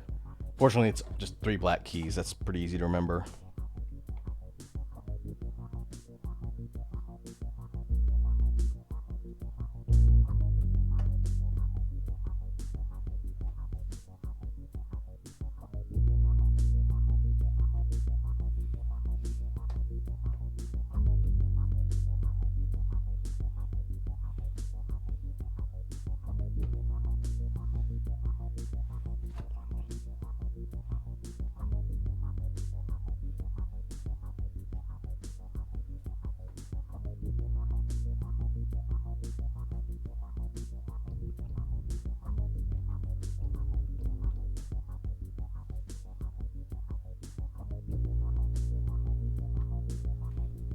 Got an octave, same notes.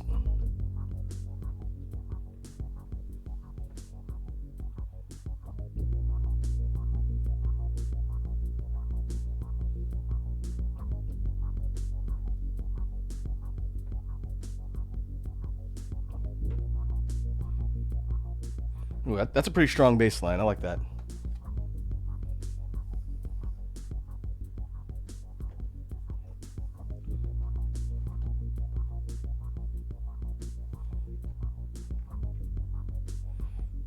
Now, let's see. What do we want to go for the first high melody? We could do sliced strings.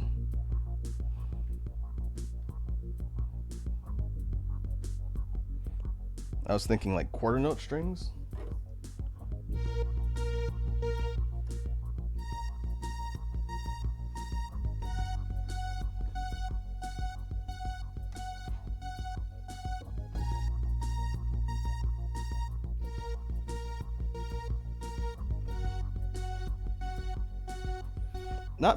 Not bad. What if we did eighth notes?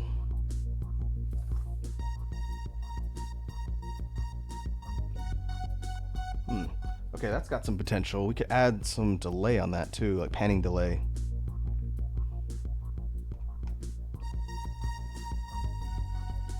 Yeah, that's kind of spooky.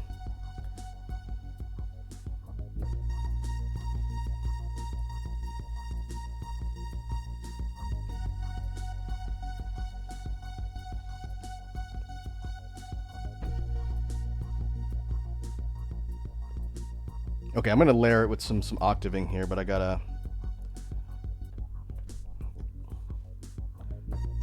We'll capture it one at a time so I don't screw it up.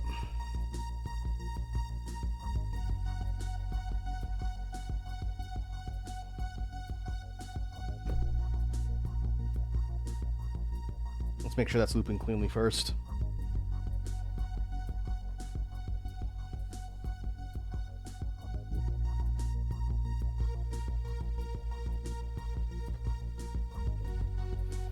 Okay, I'm gonna drop the volume a little bit lower on that one.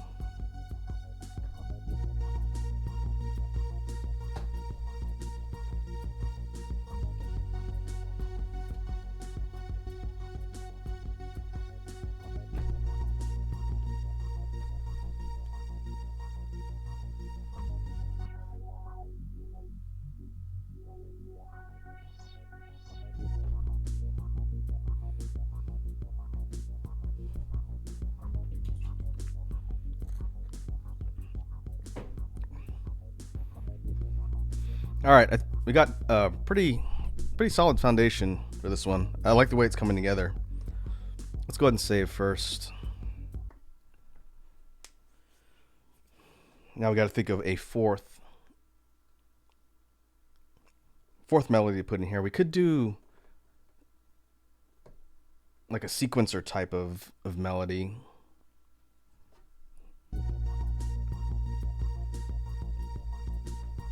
Let's find the instrument first.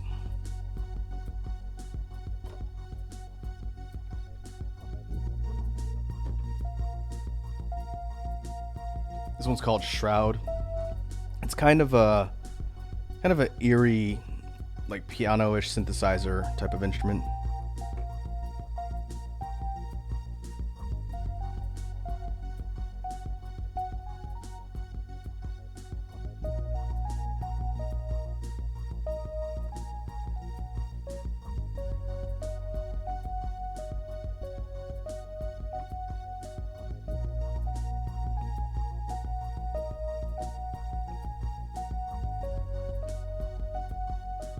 Ooh, not bad. This is using the black keys again.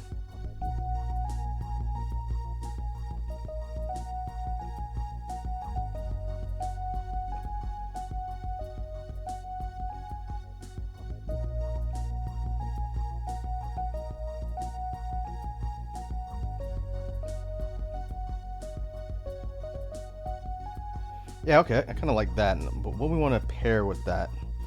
What kind of effect? Not slicer. We could go slicer 16th notes.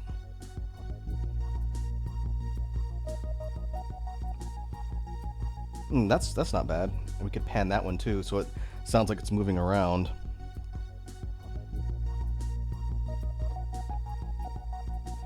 Yeah, all right, like that.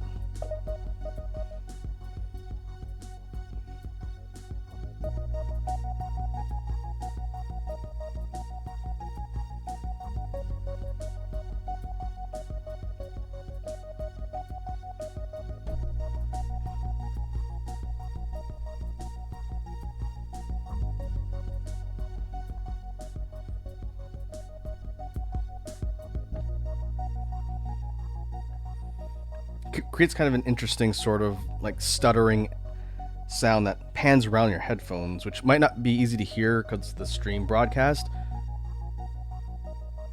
But in my headphones, that high synth that I just added that repeats, it sounds like it's moving around behind you, like all the way around your headphones. Kind of a cool effect.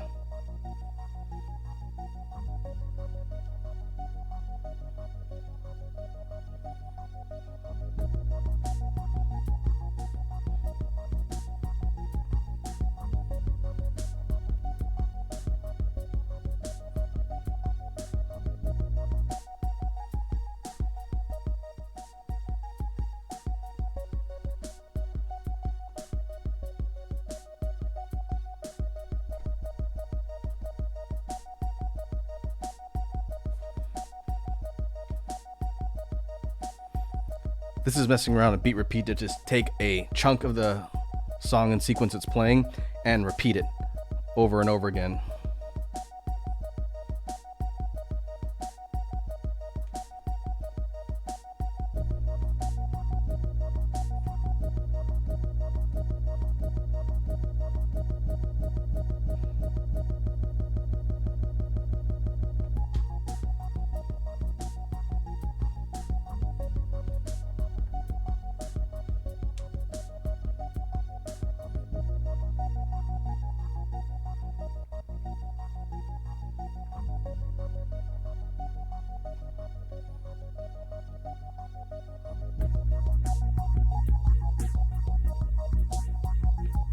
Interesting, this is throwing a phaser effect over everything. It gives it kind of this lasery distortion. It's hard to hear, it's not a super strong effect. But we could go... This is flanger. This adds kind of a more hollow resonance to it. You can do some really neat things with both flanger and phaser. I haven't messed with the settings a ton with those, but you can make it a lot more of an intense effect if you wanted to.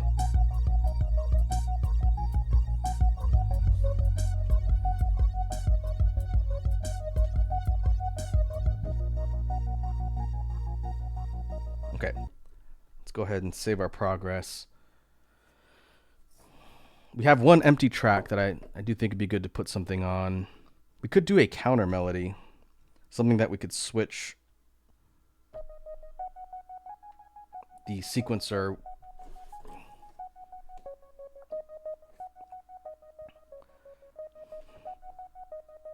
We could go for like a kind of inverted melody.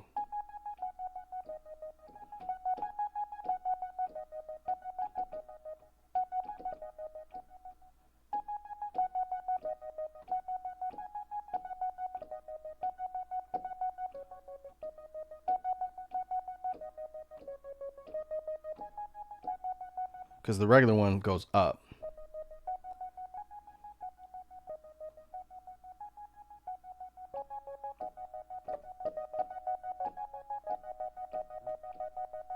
So if we could kind of flip the melody around to the same notes, but in a different order, and it could have to be an alternate melody. That's not a bad idea. We go higher.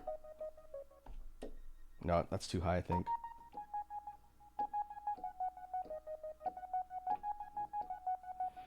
All right, let's see how we do with complementary melodies, or contrasting melodies rather.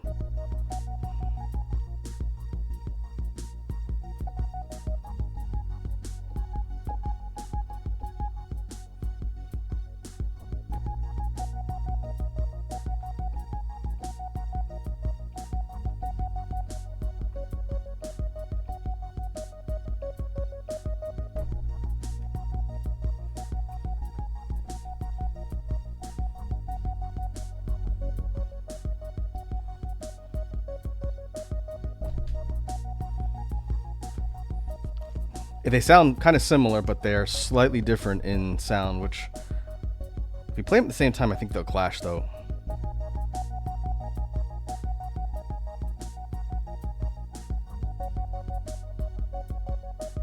Yeah, they kind of blend together.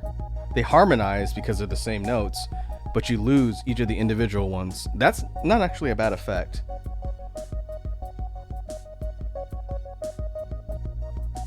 What I could do is have melody 1 and then switch to melody 2 and then bring them back together to merge them into one. That's something I haven't really done before. So what would that sound like? So this is 1, switching to 2.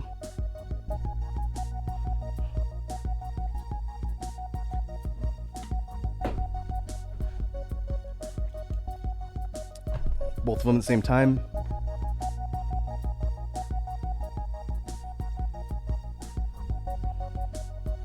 It kind of sounds like it repeats now because it's the similar notes that are hitting at the same time. I actually like that. That works without creating a really dissonant clash of melodies. Kind of an accident. I didn't do that on purpose, but I think that'll work.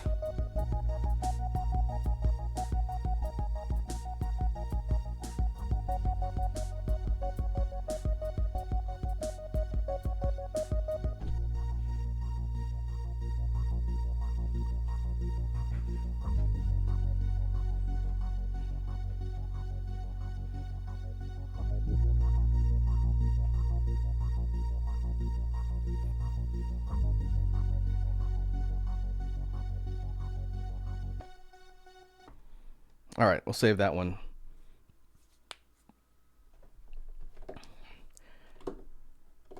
Kind of unexpectedly effective combination that came together. Again, sometimes just by noodling around with random ideas, it gels a little bit faster than others. That's just dumb luck. I never do that on purpose with this stuff. So let's recap how we'd want this one to be performed for potential recording later. We could, last one we led with sort of the synth. That was a one shot. What if we had both of the synth kind of sequenced melodies at the same time, lead off, and then kick over to the bass line with the beat coming in, kind of fooling the listener to thinking that the high synth is going to be that mix, but then it splits it into one and the other, and it comes back together later. So it would sound something like...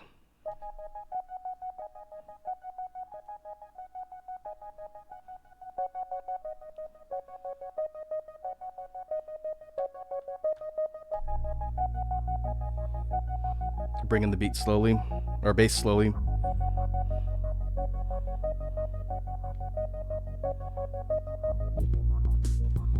probably have to fade that out so it's not like as abrupt of a cutoff.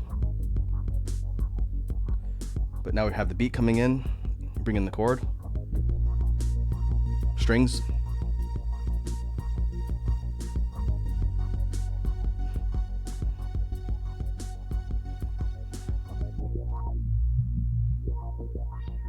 We could even do a filter transition. Bring in the first melody.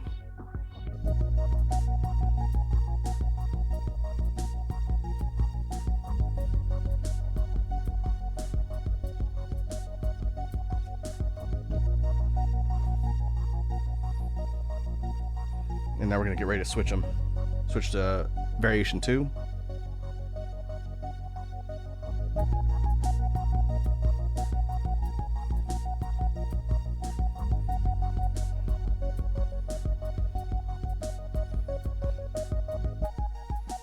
Maybe cut out the bass line, make it a little bit empty. And then we're going to bring everything back together all at once, all tracks firing at the same time.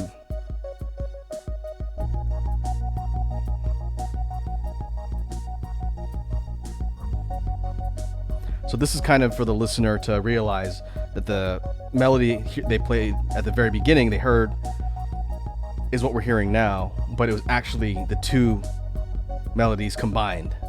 And after hearing one, then the other, and now both of them combined, it's kind of connecting point A to point B. I wonder if a listener will make that connection initially.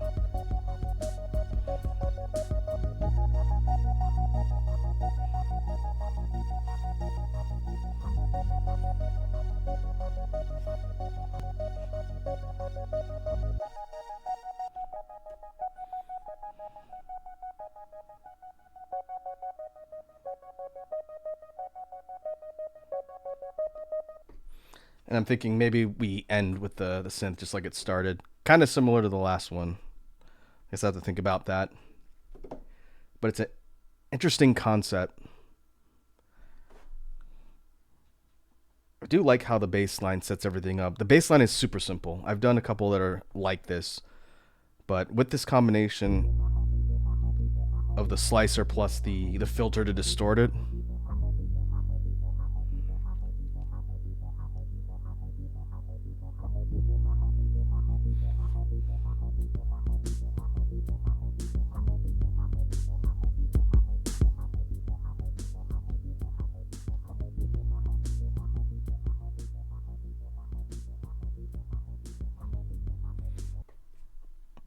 yeah, I could definitely use that one for a Halloween project in the future.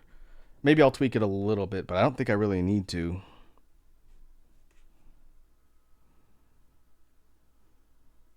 Kind of a surprise. It's nice when things sort of come together instead of being a bit more of a challenge to experiment and see what works. Let's see.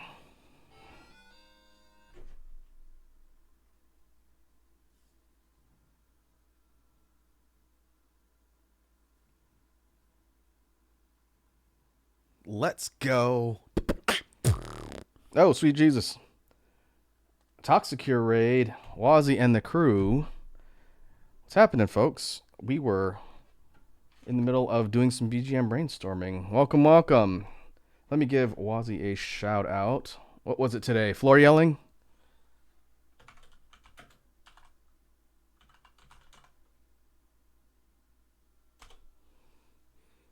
Just chatting?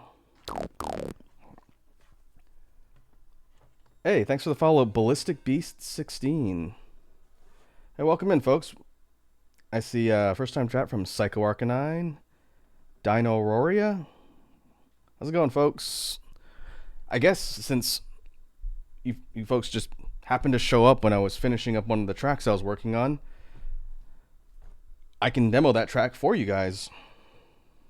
So you want to hear the BGM track we were just fiddling around with here on the stream before you all rated? It doesn't have a name because it's brand new, but I can demo it for you right now. You can see what we get up to here on these jam streams. So let's give it a try. I'm going to run through roughly how we've structured it for recording later. Maybe tweak some things here or there, but this will be kind of like a preview of a track for a future project. So let's see. We said we were going to go synth first, so let me run through the whole thing here.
All right, that's a real kind of quick, rough draft of what we just got through putting together here on stream. Again, the track doesn't have a name, but it would probably fit in for like a track listing for a Halloween project in the future.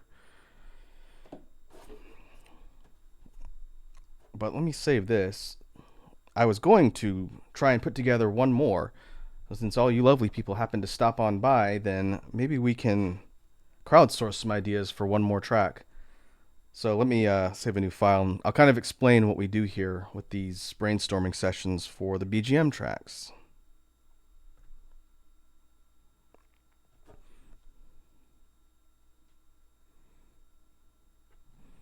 All right, let me clear this off. Ballistic Beast says, that sounds pretty good. Well, thanks. It's kind of rough because I'm basically just putting tracks together and playing them, turning them on and off. So what you heard there was not the final version. I still have to record everything from my loop station to my computer and then edit it and all that. But roughly how we wanted to set up the track when we were talking early in the stream is what that one's going to sound like. But when we're doing these brainstorming sessions, again, for folks who may not have seen me do this on stream before, I have a synthesizer here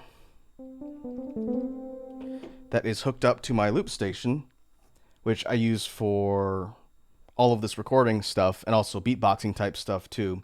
I don't have my mic hooked in, so I can't just loop beatboxing stuff from my mouth. It's just the synthesizer. But if we take, just to kind of illustrate, just a riff of random notes, and captured on the loop station, it'll loop that sequence over and over again, and we can manipulate it and do all sorts of interesting effects and put different components of the tracks together. That's how we do these brainstorming sessions here on stream. So if we're starting completely from scratch, I usually start with the rhythm to kind of set the tone and mood of the song and the style. So if we go to this particular drum kit, we did a kind of upbeat electronic dance one that was earlier in the stream, and then the one you just heard was kind of a darker, more ominous. Again, I think it's similar to Witch House in style, if you've ever heard of that genre. But for the third one, maybe we could do something a little chill, maybe something a little more smooth and mellow to round things out. So if we wanted to establish a rhythm using the drum line, I have a drum percussion set here. This is the jazz kit. What if we added kind of mellow trip hopish type beat? I usually just noodle around until I find something I like because I'm not a classically trained musician. But we could do maybe a mix of kicks, rim shots, and maybe some kind of softer cymbals.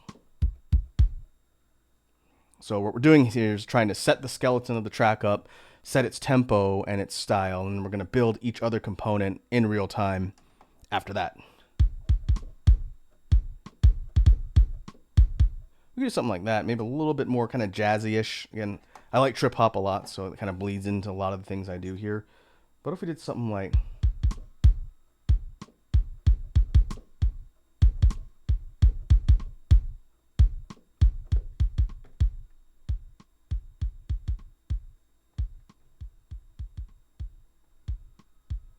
Okay, I have to kind of adjust my settings so you can hear me still.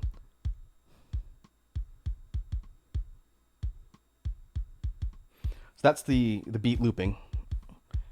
And now what we can do is we can layer onto the specific track where it's captured additional instruments and different things. So we're not just stuck with what I recorded. We can loop it kind of infinitely and layer more and more on.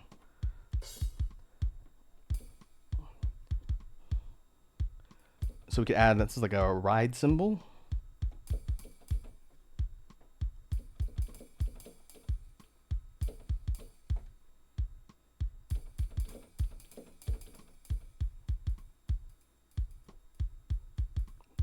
Kind of low in volume. I have to turn it up a bit. Yeah, we'll make it a little bit louder. We can redo that.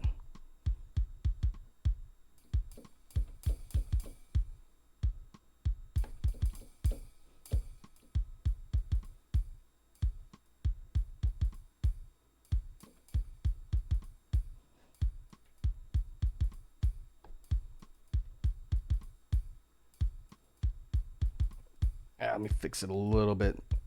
I think it's loud enough. I just need to not screw up the rhythm.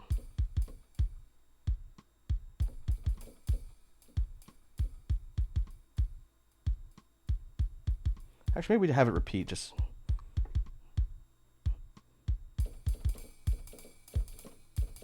yeah, that's a little bit better. Sorry.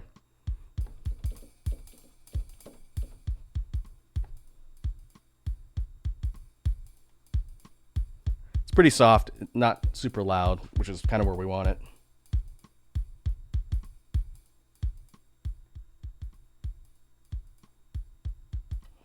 Okay, so setting up the rhythm, kind of the tempo and mood of this song a little bit. Next, I usually do bass line. So we have a couple options here. There's a whole lot of bass instruments that the synthesizer has just kind of preloaded.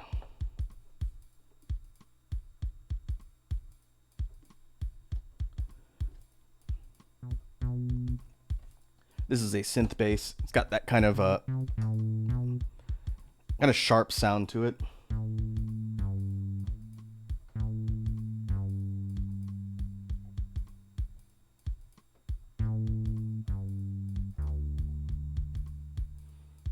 But what we can do is boost the low end to give it more of like an actual bass tone to it by using an effect called guitar to bass, which is pretty handy.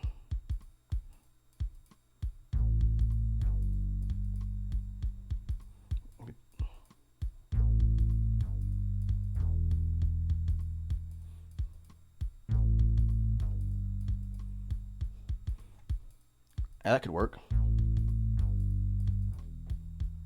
Let's get that recorded.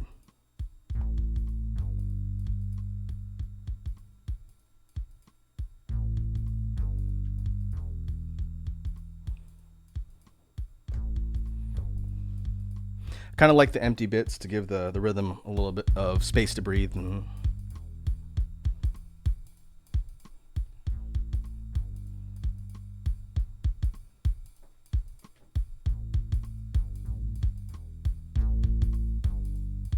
Okay, what we can do is jump up to another instrument and layer in the same notes, but just to give it a little bit more kind of oomph underneath it.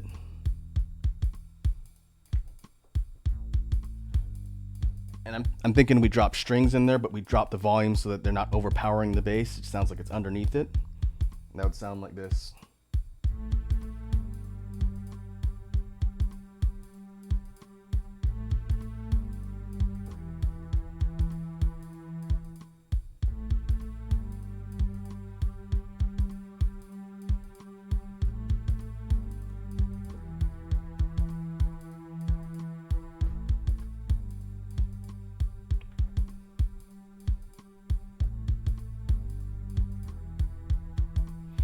Kind of subtle. The strings, I don't want them competing against the bass line too much, otherwise it'll kind of cancel out. But same note progression. It doesn't have the bass boost on it because it'll just make it really kind of loud and rattly. But I think that is a good start. Now we need to have a higher synth melody to pair with the rhythm and the bass line.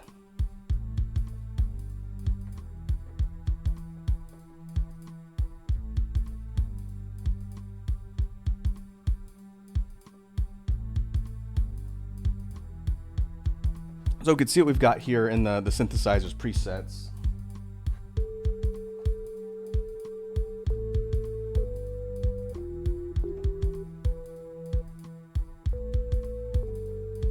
This one's called Sine Lead.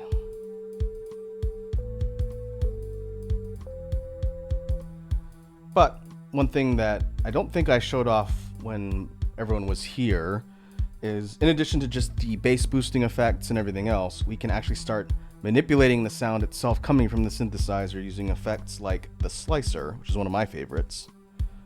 And that takes a rhythm and it will chop up the input that's coming from the instrument by a certain rhythm. And so instead of just a sustained note, if we did eighth notes,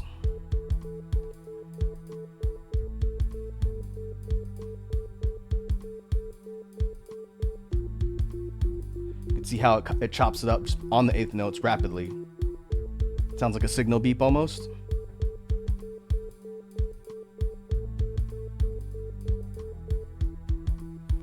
But we up it to 16, it'll rapid fire it even more.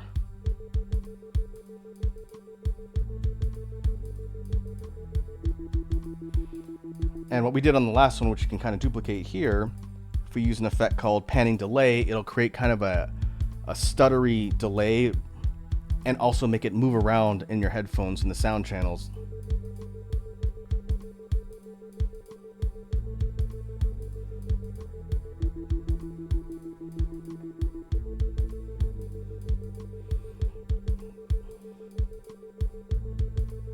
So let's capture that and pair it.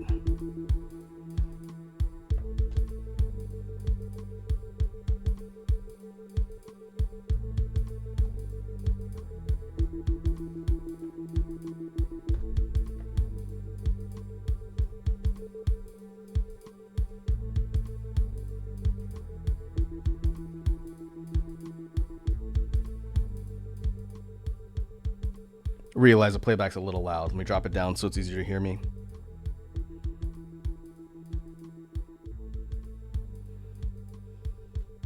So from here, we can do some fun stuff like harmonizing, or we can even octave.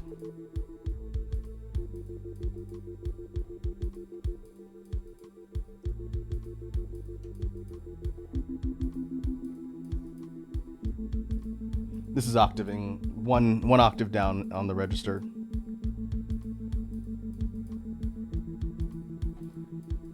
That's not bad. We can drop the volume down to make it sound like it's not competing and it's more of a harmonizing type of layer. Let's do that.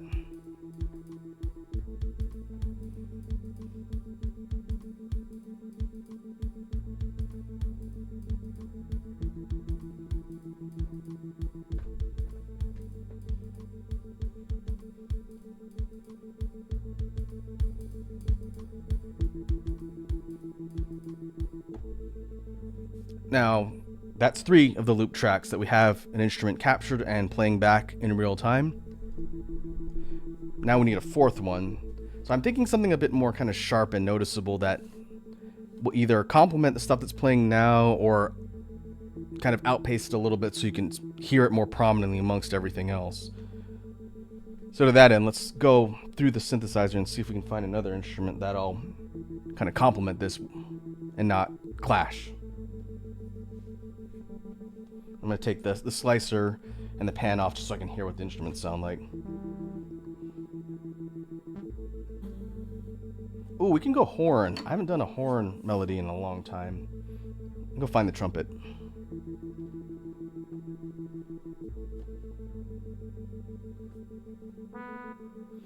Go for something kind of brassy.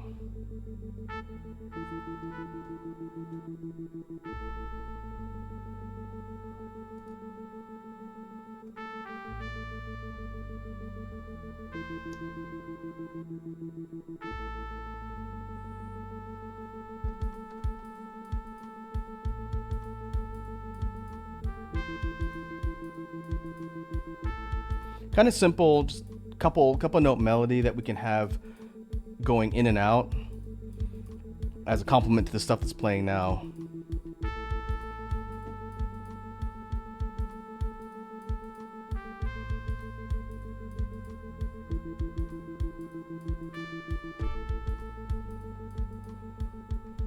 We'll drop it down in the mix so it's not quite like super overpowering, just blasting you in the ears with the trumpet.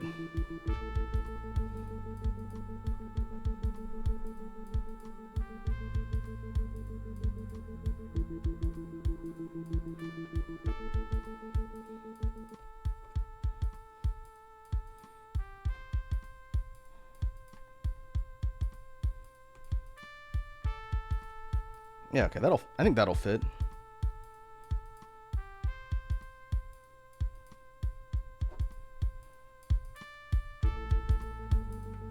And maybe we do something kind of like we did on one of the earlier tracks in the stream where we took one of the melodies and we had it kind of go in and out. I did it with a one shot, like a drum machine, so I could just hit the button whenever I wanted it to play. If we did that with this one, just to show off that feature for folks who haven't seen it. Okay, I gotta stop playback here. So if I turn the trumpet track into a one shot, whenever I hit it, it's going to play that whole sequence of melody until it's done, and then it'll just stop. It's not going to loop it continuously.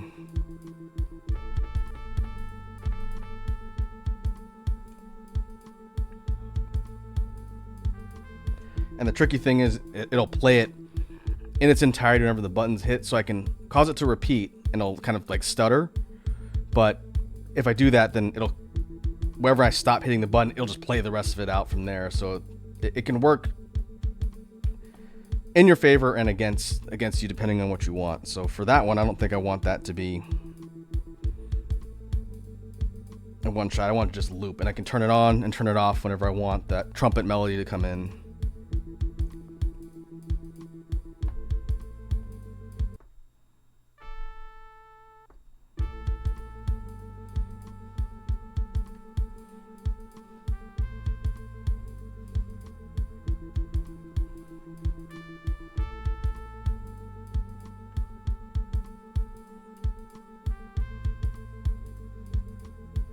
Okay, we do have one more track open that we can try and slot something in, or we can mess around with the spread that we have here and think about how we'd structure the track if it was going to be recorded.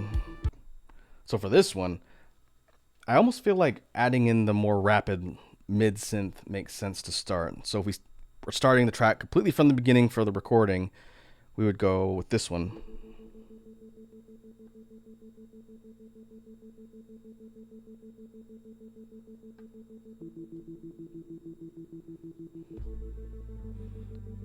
And maybe from there we bring in the bass. And then the beat.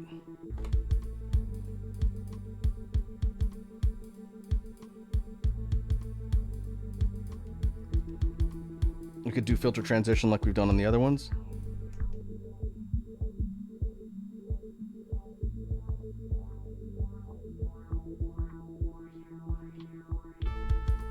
And then once the filter transition comes off, we introduce the trumpet melody, and we have that start playing with everything else once it starts up.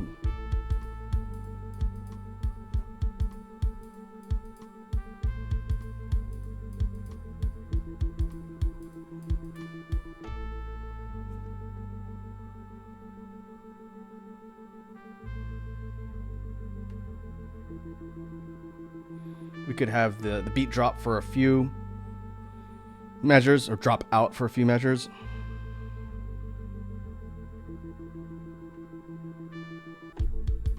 And then when everything comes back, I probably want to fade it out and not just cut it off immediately with the trumpet, but we could fade it out a little bit, and then we return to just the bass line, the mid synth.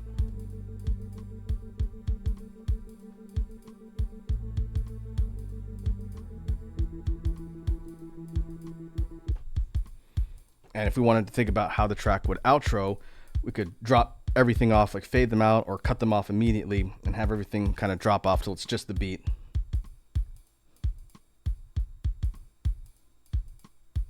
And then that would be the potential end of the recording. I'll think a little bit about whether or not I want to add in another instrument track to number 5. I don't think it needs it, but I'll leave it open for now. That way, if I decide I want to throw something in there later before I record it, then I can do that later. So we'll go ahead and do one last save here.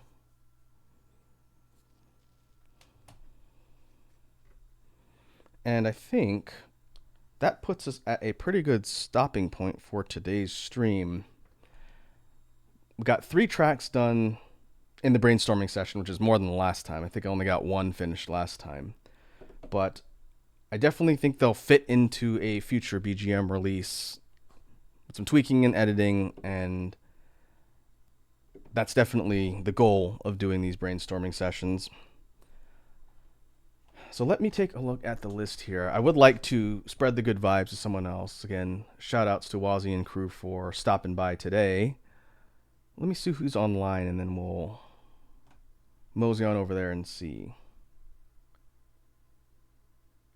Oh, Bean Bun's online. They are playing FF14, of course. Haven't rated Bean in a while. Friend of the channel. So let's go ahead and do that. We will head over to Bean's stream and see how the grinding in FF14 is going. So let me go ahead and mute this, and we will go to outro.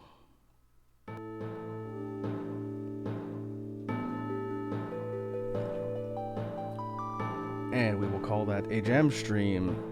I mentioned to the chat earlier, so I'll kind of just mention it one more time.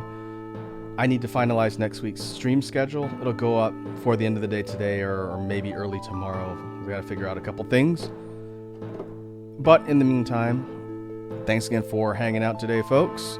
Hope you all have a good rest of your day. And I'll catch you in the next one. Now let's go see how Bean Bun's doing in FF14, the hit RPG from Square Enix. I'll catch you folks later.